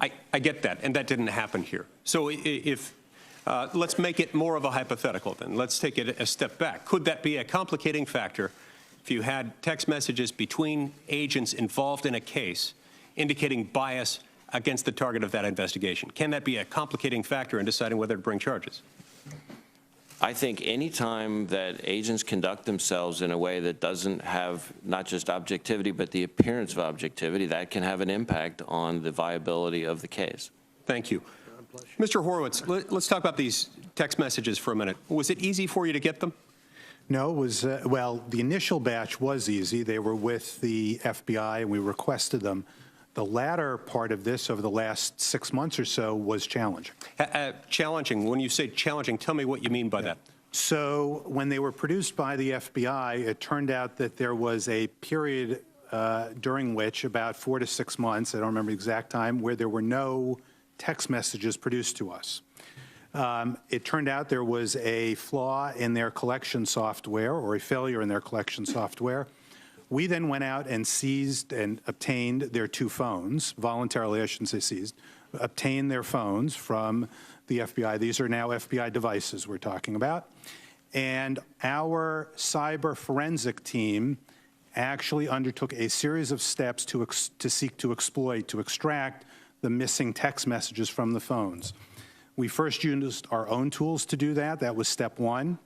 We then went to a contractor that we use, a vendor that we use, to see whether there were additional tools. They provided us with some additional tools, so we did a second extraction and gained more text messages. We then went to the Department of Defense and asked them if they had additional tools that those first 2 steps didn't use. They said they did, and they gave us those tools, and we used that and extracted more text messages. We then went to the FBI and said, okay, here are the steps we've taken. Do we miss anything? Would you do anything differently? They said they wouldn't. We then did a quality control check, as you're supposed to do, again, following the rules, our forensic examiners, and they discovered in that last search, which occurred last month in May, that the phone had a database on it that was actually also doing a collection of text messages. They extracted those messages from the phone and found the second part of the August 8th text, no, we'll stop it. That was found in early May because of that 4th effort to extract information from the phones. It turned out that the FBI wasn't aware that that database on there, which was supposed to be an operating function, was actually collecting data. They weren't aware of that and didn't give it to you, but had they gone through the same steps you had gone through, they might have found it. Correct. Does that cause you to have any lack of confidence about whether or not you have all the evidence you need, all the evidence you've requested? Yeah, clearly, as a result of that effort, and we're going to issue a separate report about the technological efforts we undertook there, and I'll be careful on how I describe them because I'm also a lawyer, not a cyber expert. But the concern is we now believe that not only are we unsure whether we have 100% collection in the period for which there was this blackout, 4 to 6 months, but it's now clear to us that even when the software at the FBI was collecting text messages, because the August 8th period was within the collection period, we had the incoming page to struck text. We didn't have the response. It's now clear to us that even outside this blackout period, we're not convinced that the FBI was collecting, for obvious reasons, 100% of the text messages. Okay, that's obviously of concern. Mr. Ray, let's jump back to you for a minute. I think we can all agree that Mr. Comey should not have made his July 6th announcement and press conference. I assume you don't disagree with me on that.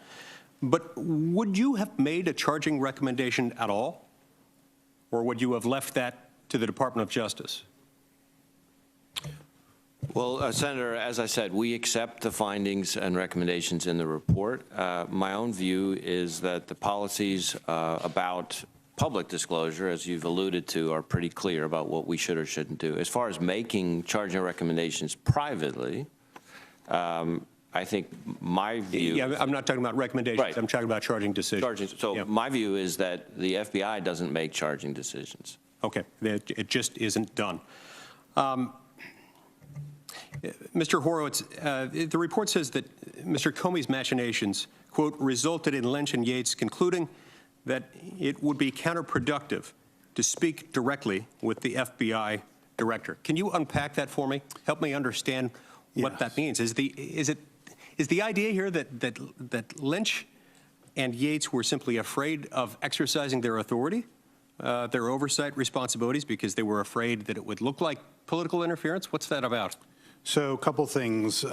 They were responding to the fact that Director Comey, rather than speaking to them directly, went through his chief of staff to one of their aides to them to relay his view on what he was going to do. What they told us their assessment at that point was, based on their prior dealings with Director Comey, was, first of all, if they went to him directly and said, don't do it, it would, first of all, look like strong arming, and they weren't sure whether he would comply or not with the instruction. they concluded that it would be more effective, or they would have a better chance of changing the decision if they went back the same way to him with their message, which was to their principal associate deputy AG, to his chief of staff, to him. And as we lay out here, they reported back through that means that they objected or recommended, or actually, let me clarify this, they told him that they did not believe he should do it. He's testified to us that he took that as a recommendation because they didn't call him directly, and he decided they were leaving the decision to him, and so he decided to go forward. Before I call on Senator Klobuchar, I need a quick clarification.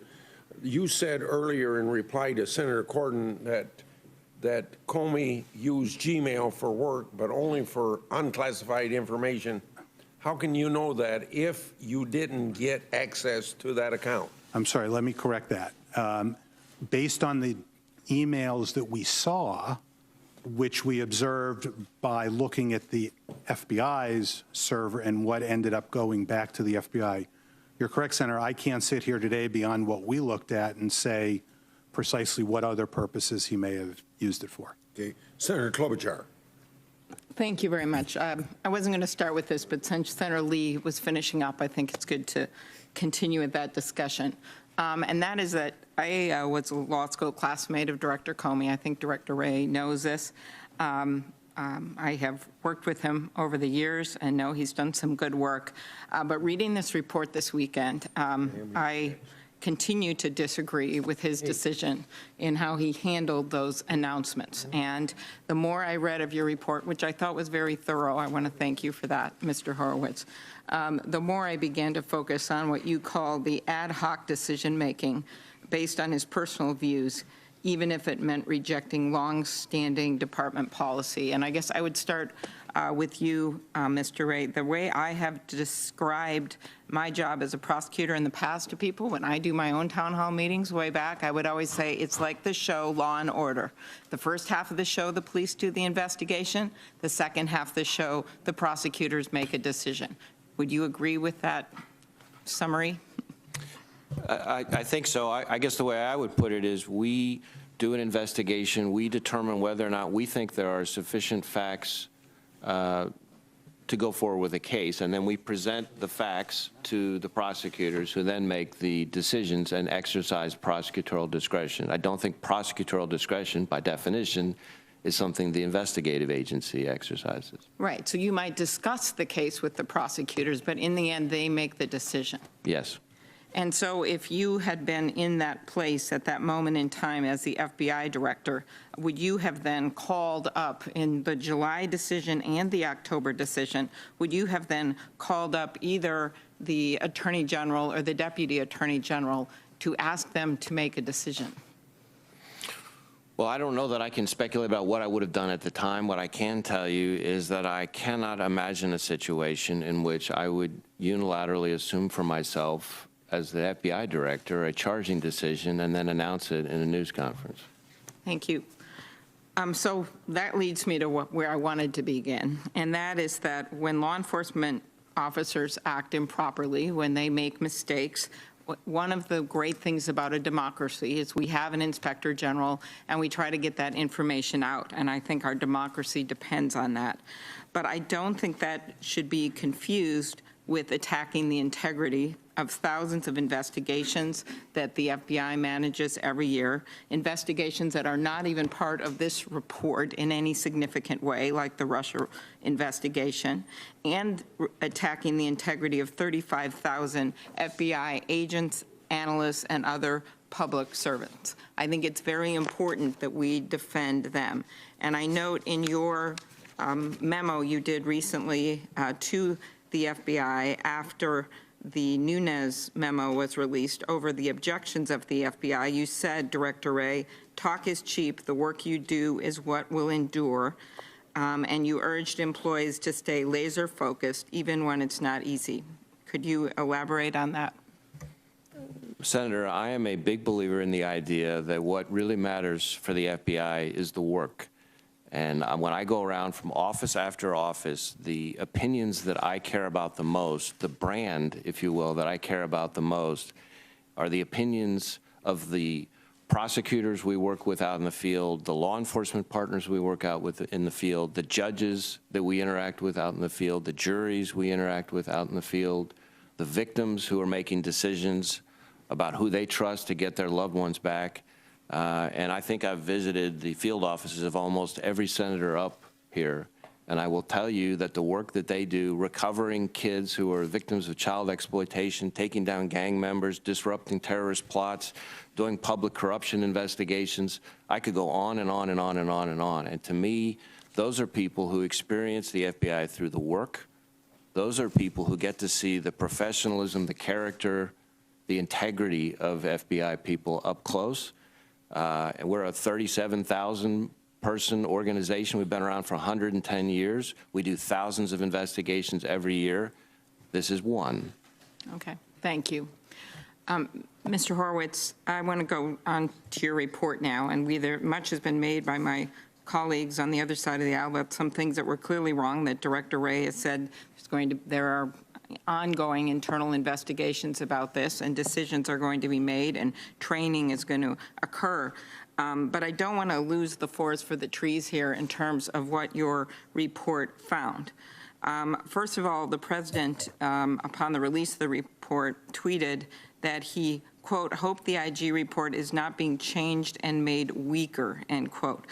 Can you confirm that your office followed all appropriate processes in the course of its review and that the report was not changed as a result of improper political influence? We followed normal processes. We took comments. We made decisions on issuing the final report. It was not made weaker or softer in any regard. Okay. In particular, the report clearly states on page 263 that it did not find evidence that the Justice Department's decision not to pursue prosecution following the investigation was politically motivated. Is that an accurate summary? We did not find that the prosecutor's decision not to charge was the result of political bias. And you found that the relevant decisions were based on the prosecutor's assessment of the facts in the law, as well as, in part, department practices. Is that correct? As to the prosecutor's decision about whether or not to charge, that's correct. Mm-hmm. To be clear, did you or your staff speak to any witness who would point to an example of anyone in the investigation allowing political considerations to affect their decisions on how to obtain evidence? As I sit here, I don't recall anybody indicating that. Did you or your staff review any documents indicating that a particular investigative decision, was made for political reasons? Well, we had concerns about the October time period and Mr. Strzok's decision. Mm-hmm. Okay. Did you, and you're talking here in part about well, you mentioned the Russia one, but the Comey decisions to go public, is that what you're referring to? I'm sorry. I'm talking about in terms of, and maybe I misunderstood the question, in terms of were there any decisions we had concerns about Mr. Strzok's handling of the choice in October between Russia and the Wiener laptop? Got it. Did you determine that, and Senator Durbin has gotten the information out there about Inspector Mueller's investigation, and that's continuing, and that he is no longer, the person involved is no longer involved in that investigation? That's correct. That's my understanding. That's correct. Did you determine that any investigative action was a result of political bias or other improper considerations, besides what we just talked about? Prior to July 5, the specific investigative decisions we looked at, we did not find evidence, testimony or documentary evidence that they were the subject of improper considerations, including political bias. Did your report find that senior Justice Department leadership, including then Attorney General Lynch and Deputy Attorney General Yates, had a limited role in the investigation and instead appropriately relied on career staff rather than political appointees? We do describe here their limited involvement prior to July 5 in the day-to-day operations of the investigation. Senator Graham. Could I just ask one more question? If you do it quickly.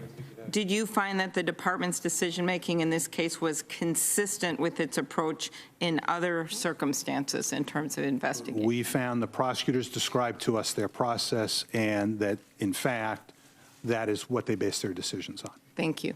Senator Graham. Would you say that this investigation was done by the book? Hard to say what by the book is. Well, who wrote this book? If it was done by the book, who wrote it? I think there are reasons to raise questions on certain of these steps and decisions. I think you did a good job, but the whole idea that this is normal, folks, there's nothing here normal. I don't want you to think the FBI does this day in and day out. This is not normal. Now, I think that's what you tried to find. Yeah.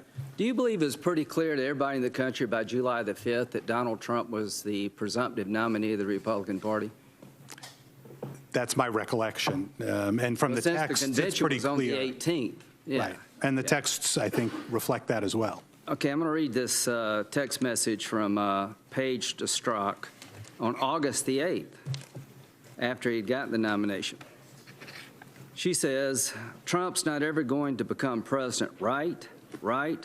Strzok responded, no, he's not. Well, stop it. Now, I don't know how you feel about that. That's pretty unnerving. Strzok, wasn't he the lead investigator of the Clinton email investigation? He was, in essence, the lead investigator. Okay, so the head guy looking at Clinton on August the 8th says we got to stop Trump. Now, was that just idle talk? A week later, here's what they say to each other. Strzok text message to Lisa Page. I want to believe the path you threw out for consideration in Andy's office, that there's no way he gets elected, but I'm afraid we can't take that risk.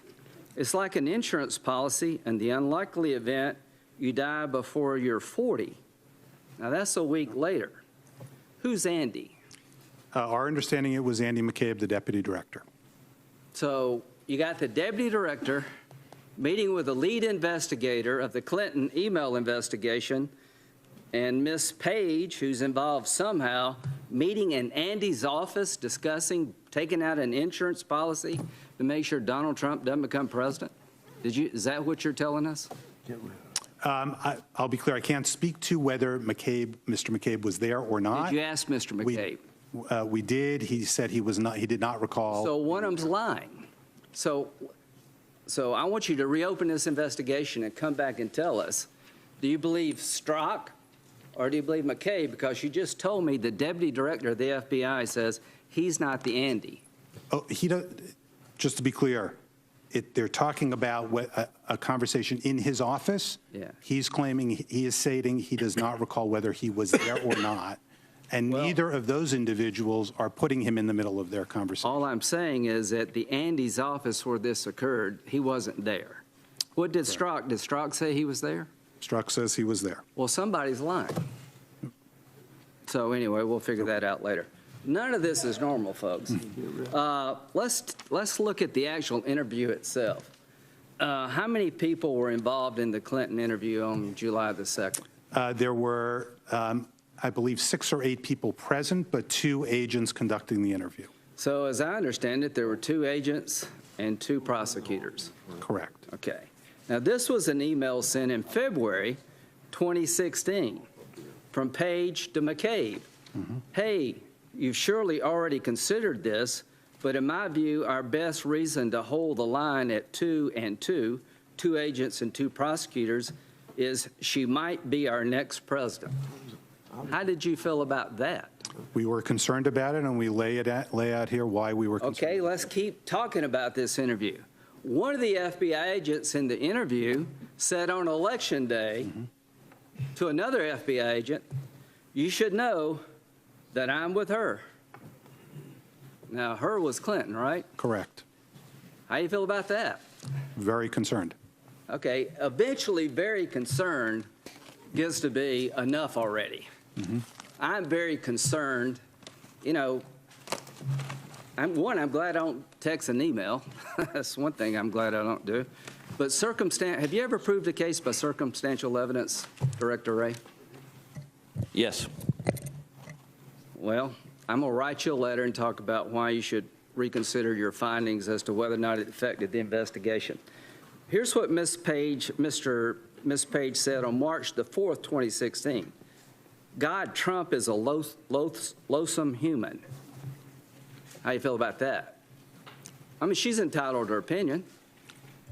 I think we've laid out here why we were so concerned about it. Well, when you add it all up, as early as March, these people hated Trump, and this investigation was anything but by the book. And at the end of the day, what Comey did just blows me away as much as it does y'all. And I can't believe that this happened to my FBI. I told you the story, Mr. Ray, Director Ray, about wanting to be part of the organization, and y'all were smart enough not to take me. The bottom line is, if you're on our side of the aisle, this really does hit you hard. And we can't just write it off. I think there was a lot of bias that did affect an investigation that is, to me, almost impossible to explain using any standard that I grew up with as a prosecutor or even as a defense attorney. This is Strzok to Page on October the 20th. Trump is an effing idiot. The bottom line is, I'm glad you found what you found, Mr. Horowitz. I'm not buying that the Clinton email investigation was on the up and up. And the reason I'm not buying it is because the two people intimately involved, one, the guy, the lead investigator, clearly did not want to see Donald Trump become president of the United States. Finally, do you agree with me that finding her liable criminally would be inconsistent with stopping Donald Trump? If they found Hillary Clinton was criminally liable, that paves the way for Donald Trump. Can you put those two things together? I guess it would depend when, but yes, I could see conceivably it could. Or the convention? Oh, it clearly could conceivably. Well, not only clearly conceivably, that's exactly what's happening here, folks. You cannot hold her criminally liable and stop him. As to the law, why did they change gross negligence in the original statement, Director Ray, to reckless disregard? I think I would defer to the Inspector General who looked into that. Why did they do that? The explanation was that. Can I just suggest something? Yeah. Gross negligent is a criminally liable standard. Correct. So if they had said it the way they originally wrote it, she's guilty of a crime, and the reason they changed it is because she's not guilty of a crime, and if you want to stop him, it can't be gross negligence. What's the difference between reckless disregard and gross negligence? Not much. It's a lot politically. Right. Thank you. Senator Coons would be next, so I guess we'll go with Senator Blumenthal. Thanks, Mr. Chairman.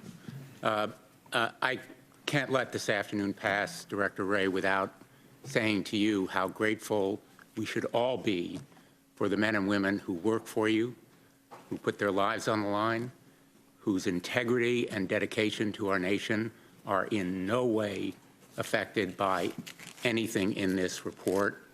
And I still have on my wall my seal from the Department of Justice of decades ago when I was United States Attorney, and I know that the men and women of the FBI work hard every day to uphold those ideals, and I want to thank you for your response, which is to make the FBI even better and avoid any repetition of a small number of agents and attorneys casting a cloud on the integrity of the FBI. So thank you for your response so far. Thank you, Senator. Director Horowitz, if I were President Trump and I held up this document to you and I said, sitting here right now, this report totally exonerates me, it shows no collusion, no obstruction of justice, what would you say to me? Senator, I'd answer as I did before, which is the report covers the mid-year investigation. It touches on the Russia investigation in connection with the Wiener laptop matter, and that's what this was concerning. And I want to thank you for the work on this report, and I respect your basically avoiding my question. I know that you're playing by norms and rules that apply to the Department of Justice, but you're dealing with the President of the United States that has no respect for those norms and rules. And he is distorting this report. He is weaponizing it to discredit the special counsel and to really undermine the rule of law in the United States of America, and he's using your report to do it. So I would just respectfully suggest that all of us have a responsibility to state the truth and speak that truth to power, which in this case happens to be one of the most powerful men on earth, when he lies about it, because it gravely threatens the rule of law. And I know you're playing by the rules, but he isn't. Let me ask you, Director Wray, the effect of these leaks from the New York office to Rudolph Giuliani was the subject of a letter that I wrote to you on May 8th. I don't know whether you have seen it or have it in mind. Basically, it asks you what is being done to assure there are no continuing unauthorized disclosures to Rudolph Giuliani, who now, just to state the elephant in the room, is the president's lawyer. Can you assure the American people that there are no ongoing leaks from any office of the FBI to Rudolph Giuliani?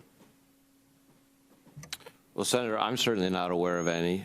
We are aggressively investigating a number of leaks, even as we speak. As I mentioned earlier, we have a dedicated unit that I stood up to focus on that. We have a new media policy that makes the rules unmistakably clear to everyone in every office. We have a disciplinary arm that is well regarded as being one of the toughest but fairest out there, and we intend to use all those things to make sure that everybody in every office follows the rules regarding leaks. Well, if you would, I would appreciate a response to the letter, we have received none yet, that provides some more specific assurance that there are no ongoing leaks, because these leaks had a very practical effect. And we state the timeline in the letter. Rudolph Giuliani said on October 26, 2016, that he expected a surprise in the next few days. 2 days later, Director Comey issued his letter, and he did it in large part, and I'm quoting his general counsel, because they felt it would leak, those emails would leak if he didn't write the letter.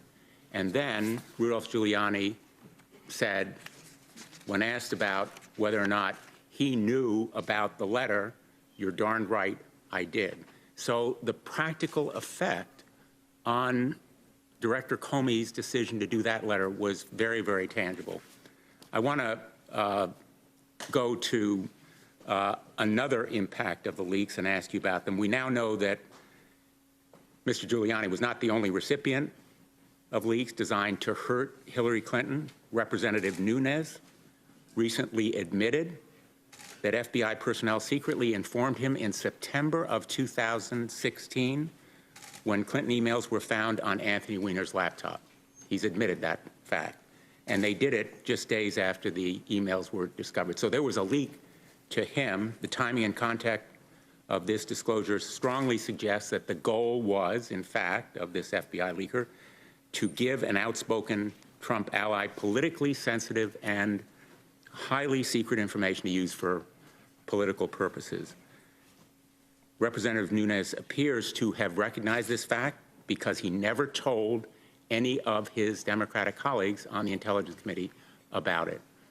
Can you assure us that there are no ongoing leaks or unauthorized disclosure to Representative Nunes or anyone else in the House Intelligence Committee? Well, Senator, again, I'm not, as I said before, I'm not aware of any ongoing leaks to any member of Congress or to the media.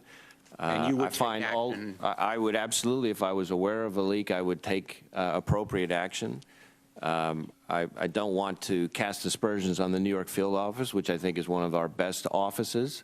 But I don't condone leaks anywhere to anyone, and I don't really care what the motivation is, no matter how altruistic it might be. Leaks are wrong, and we need to be tough on them. And I want to join you in the respect that I share for the New York field office and, as I stated earlier, for the FBI. Generally, General Horowitz, the comments that we have all said are unacceptable and abhorrent from Peter Strzok and Lisa Page were not the only inappropriate texts. In fact, there were comments that were disparaging about Hillary Clinton, were there not, that you found in your report? We have put in there other examples of texts, including other individuals beyond. In fact, there were slurs by FBI agents against Hillary Clinton, one saying, for example, that urged colleagues in the FBI to continue investigating Clinton to, quote, get that, I'm not going to articulate the word here, but there were slurs against her from other FBI agents. I think that recounts what the general counsel said he had heard, so I don't think that's from these text messages. It's not a direct quote, but it is something that was heard. That was something the general counsel FBI general counsel relayed to us. Senator Crable. Thank you, Mr. Chairman. And I want to go first to you, Mr. Horowitz. A lot of discussion has gone on back and forth here about whether bias has been found and what that bias was. You have indicated that your report has not found documentary or oral testimony or evidence showing bias in the charging decisions. Is that correct? How would you put it? Yes. So as to the charging decisions, that's correct because they were made by the prosecutors, not the individuals, obviously, who were the agents whose texts we were concerned about. And in addition, as to the specific investigative decisions we looked at, we also made clear we didn't look at all the decisions in the report. And I'll add, when we got to October, we had concerns that there may be bias impacting the decision to prioritize the Russia investigation. So what you're talking about is what prosecutors did with the report. You're not talking about whether there was bias in the recommendation not to prosecute, are you? Correct. And you're not saying you didn't find bias. For example, in the emails we've been having a lot of discussion about here. I think it's clear from certainly the text messages we've talked about with regard to Mr. Strzok that he had, as we say here, a biased state of mind. And as I understand from reading the report, not only Mr. Strzok, but a number of those who you found concerning comments being made by expressed remorse, said that they intended for these to be private conversations, and then said that it didn't have anything to do with the way that they did their job. Is that correct? That was their explanations. And what you're telling us is that you don't have any different evidence than that. You're not saying you believe it or not. You're saying that you don't have different evidence. Correct. I think that's a lot different than saying there's no bias, personally. Secondly, you did say, I believe, somewhere in the report that with regard to the charging decision, since that decision was made not by those who you found the bias from, but by others, and this would be prosecutors, not FBI agents, correct? Correct. That you felt that whatever bias they had, at least as to the charging decision, did not flow through. Even though, can you say that that's true, even though in this case the director of the FBI gave a charging recommendation? Yeah, I would use the same language you did, Senator, which is we didn't see evidence of that in the documentary or testimony that we received. Well, I personally believe that there was plenty of evidence, although it may be circumstantial, that the recommendation made by the director of the FBI was influenced by bias. Would you agree with that? Speaking of political bias, we didn't see that back in July from the FBI director in terms of why he made his decision to make the public statement he did. Well, and I understand that tell me if I'm getting this right. What you're telling us is you found bias. Those who you found the bias among said, well, we didn't let it bleed into our work performance, and you don't have evidence to disprove that. Correct. And we also said that it cast a cloud over the work that was done. We also said it sowed doubt about the investigation. All right, thank you. And that gets me to the next thing, and I'll move to you, Mr. Ray, Director Ray. and that's the leaks. There's been a lot of talk here about the leaks. I don't have time to quote it now because my time's running out too fast, but if I understand, well, let me go back to you for a minute, Mr. Horowitz. You indicated that you have found, I've looked at Appendix G and H. I would recommend everyone look at Appendix G and H to see sort of pictorially or graphically what it is you're talking about. But although I accept what you say, Director, that this is not a reflection on the entire FBI, it's a big deal in terms of numbers and in terms of the issue that is at stake here. So again, back to you, Director Wray. You indicated that you have adopted a new rule in November. What is the new rule? What is, quickly if you could? Well, there are a number of parts to the new rule, but the most important of which is to make clear that only a very select number of people within the organization are allowed to talk to the media without permission. And number two, and I'm oversimplifying it in the interest of time, and number two, that any contacts from the media to anybody else have to get reported. So that way you can't have somebody say, well, they contacted me, I didn't know. What I want to be clear on is that everybody understands the rules are crystal clear so that then if we find violations, it makes it much easier and more efficient, if you will, to make sure that we're holding people accountable. And there will be stiff penalties. Absolutely. Some of the penalties could be criminal charges depending on what's disclosed, correct? Could well be. You indicated you have created a leak investigation unit. I think that's very critical. Again, could you briefly tell us exactly what you're doing there?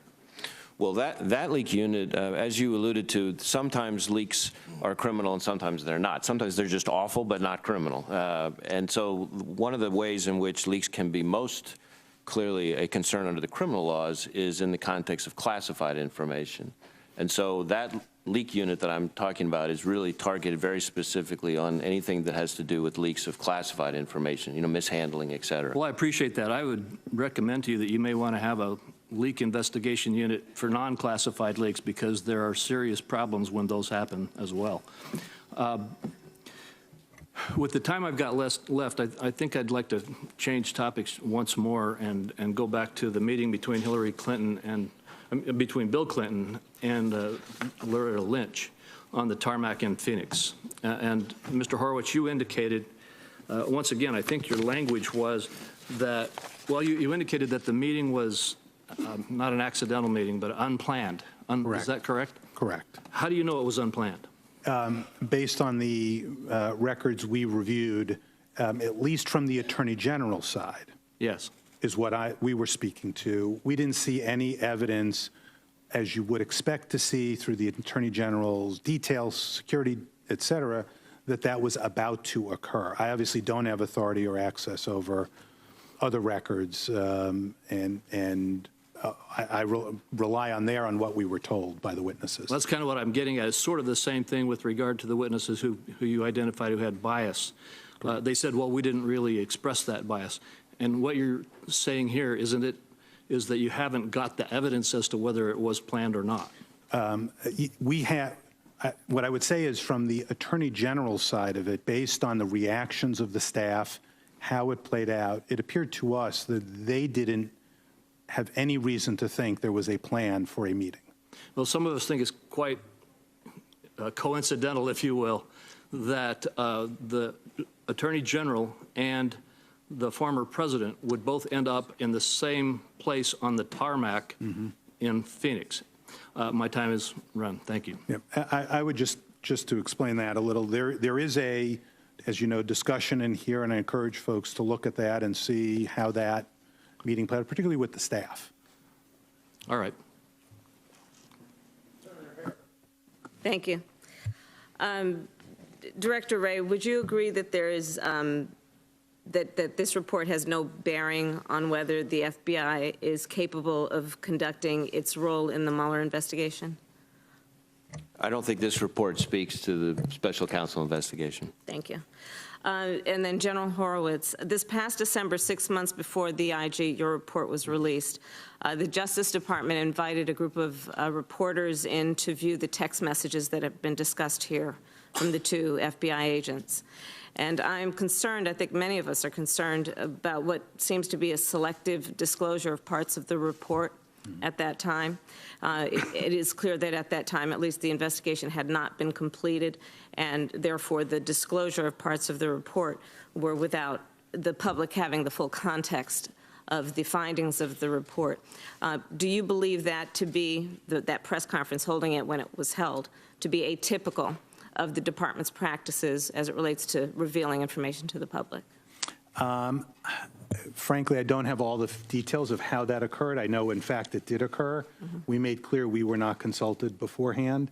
I will say on the question of whether they're appropriate to send them to Congress or not is something I did testify to and speak to, because I think that's a different question. That's right. As Director Ray said, there's legitimate oversight. Right. My question is about the press conference that was held. Right. And do you believe it to be consistent with the department's general practice, the Department of Justice? You know, I'd have to talk with folks there. I'm not sure I'm in a position to give an opinion without understanding more as to what their rationale was for why they did that. We have not investigated or looked. Will you open an investigation into the cause and the reasons for that press conference? And also an investigation into who called for that press conference and what those reasons were? Senator, I believe there might be Privacy Act litigation going on. I'm not sure. I'd want to look at that. As you know, we don't step into the middle of active matters. So let me look at that and be happy to speak with you further and your staff further about it. Thank you. I appreciate that. And is there anything in this report to suggest that the FBI is incapable or unable or incapable of conducting current or future investigations in a fair and impartial manner? No, not at all. We speak to this report, to this matter. And is there anything in your report to suggest that Special Counsel Mueller is not able to partner with the FBI to conduct his investigation in a fair and impartial manner? I would just echo what Director Ray said. This report covers the Clinton email review. Thank you. And on June 5th, 2018, the President tweeted, quote, "Why is it taking so long for the Inspector General's report on Crooked Hillary and Slippery James Comey?" In that same tweet, he implied he knew about the substance of the report and stated, quote, "There are so many horrible things to tell, the public has a right to know." On June 14th, the report was released to the public. When was the report completed?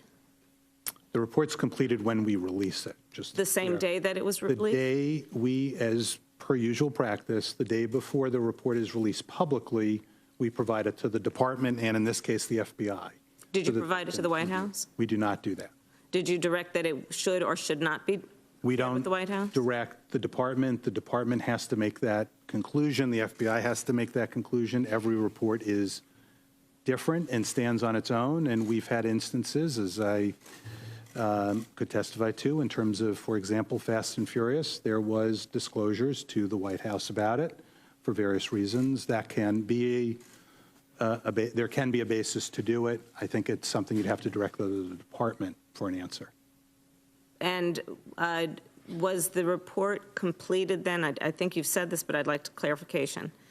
Was your report completed, or was there any draft disclosed to any agency outside of your IG's office before or on June 5th of 2018? So following, again, our normal practice, as we do in every report, and as we did in this report, we provide a draft copy of it to the department, and again, in this case, the FBI, to review, and this was in mid-May, to review and to provide us with what we call a review to determine whether there's, for example, grand jury, Title III, other information in it, classified information that would be inappropriate to be public.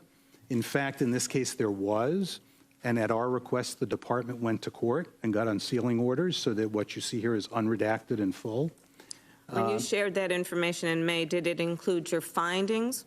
It includes our full draft, and to the question asked earlier, did anybody pressure us to make changes that softened, weakened, changed the findings? We were not pressured in any way to do that. We followed our usual practice. Were you requested to change the findings in any way? We are asked routinely by people that are commented in here and others to Let's talk rethink. about this case, if you don't mind. I am talking about this case. We allow individuals as well to look at this. Did anyone in the White House ask you to change? We had no communications at all with the White House. Okay.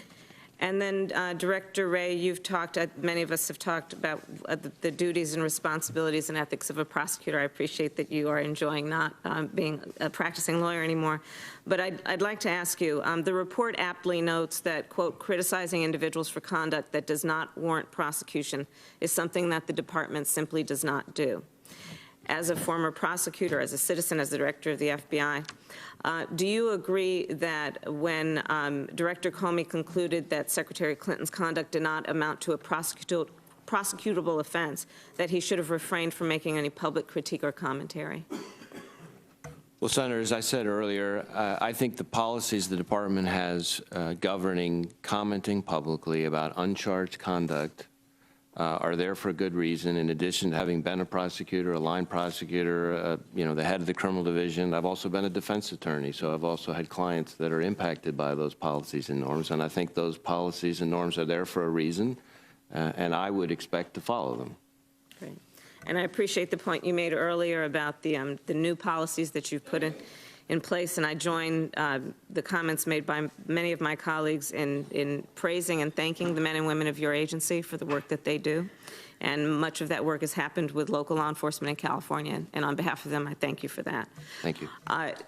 You also mentioned a number of, and the report mentions a number of recommendations. So, Director Ray, I'm just going to ask you for the record if you'll commit to, one, enforcing the policy that prohibits the department and its employees from publicly discussing the conduct of uncharged individuals. Yes, that's part of our remedial action in response to this. And will you also commit to enforcing the Department of Justice policy that explicitly prohibits the department and its employees from taking investigative steps that could impact an election?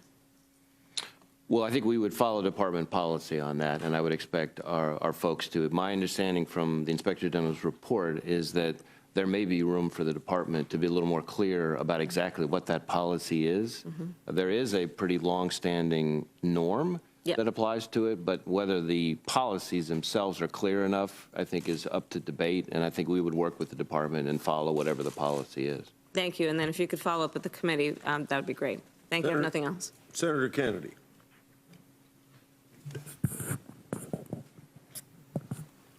General, couple of brief questions first. Can we agree that the FBI is the premier law enforcement agency in the history of ever? I will say one of them, since I oversee multiple law enforcement. Can we agree that the FBI has about 37,000 employees? Yes. Can we agree that there were, and perhaps still are, a small minority of bad apples at the FBI? I think in any large organization, you're going to find problems. Can we agree that Director Ray has the will, ability, and authority to find those bad apples and terminate their employment with extreme prejudice? Yes, and we work closely with Director Ray and have a very good relationship. And refer them for prosecution if necessary? That's correct, or to the IG for investigation. Can we agree that Mr. Comey, while he was FBI director, was intentionally subordinate? Yes. Can we agree that insubordination, particularly intentional insubordination, it can be a symptom of managerial bias? It could be. Did you find that Mr. Comey was unbiased or biased and did not act on his bias? We found no evidence that he was politically biased. That was what we were looking at and asked to look at in the requests we got. Can we agree that bias is a state of mind? Yes. Can we agree that the only person who truly knows that person's state of mind is that person unless he's insane? Yes, or memorializes it or tells somebody about it in some way. Did you find any indication that Mr. Comey was or is insane? No, we did not. Okay. Are you referring Mr. Comey for prosecution?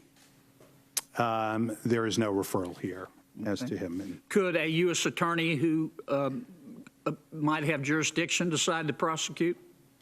The department as a whole can look at this report and take whatever action it deems appropriate. Okay, if an FBI agent lies to the FBI, that's insubordination too, isn't it? It's a clear violation of rules, and I think you could characterize it as insubordinate for failing to follow the rules. Like Mr. McCabe? I'm going to refrain from speaking about that and let our report speak for itself. Okay, well, so Mr. McCabe, who was insubordinate, gets referred for prosecution, but Mr. Comey, who was insubordinate, doesn't get referred, but he gets to keep his pension and his book deals. Is that about the deal? Well, I'll just add, well before we finish this report, Mr. Comey had been terminated and so was no longer at the FBI. Right, but he could still be prosecuted. In theory, yes. Okay. I want to read you some of the emails and text messages that came out of your report. These were all emails, instant messages, and text messages by senior members of the FBI.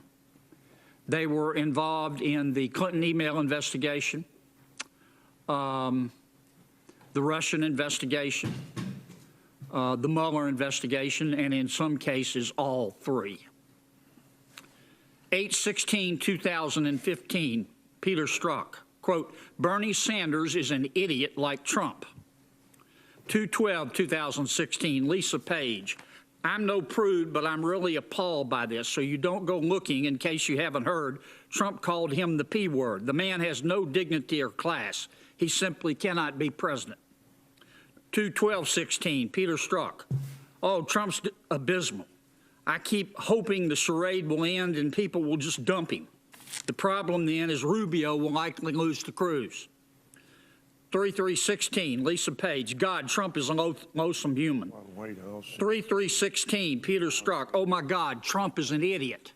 3/3/16, Lisa Page, also, did you hear Trump made a comment about the size of his, I'm not going to use the word, it rhymes with wang doodle, the size of his D earlier? This man cannot be president. Day after the election, 11/9/2016, FBI employee, quote, all the people who were initially voting for her would not and were not swayed by any decision the FBI put out. Trump supporters are all poor to middle class, uneducated, lazy pieces of S that think he will magically grant them jobs for doing nothing. They probably didn't watch the debates, aren't fully educated on his policies, and are stupidly wrapped up in his unmerited enthusiasm. 11/8/2016, you think by FBI Agent 1, you think HRC is going to win, right? You think we should get some nails and boards in case she doesn't? Same day, FBI Agent 5, she better win, otherwise I'm going to be walking around with both of my guns. Day after the election, 11/9/2016, FBI Attorney 2, I am numb. FBI Attorney 2 later, same day, I am so stressed about what I could have done differently. Last one. Day after the election, FBI Attorney 2, I just can't imagine the systematic disassembly of the progress we have made over the last 8 years. The Affordable Care Act is gone. Who knows if the rhetoric about deporting people, walls, and crap is true. Honestly feel like there's going to be a lot more gun issues, too.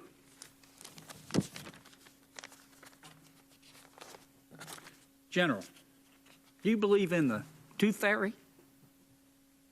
Nope. Do you believe in the Easter Bunny? Nope. Do you believe that Jimmy Hoffa died of natural causes? Not based on what I've read.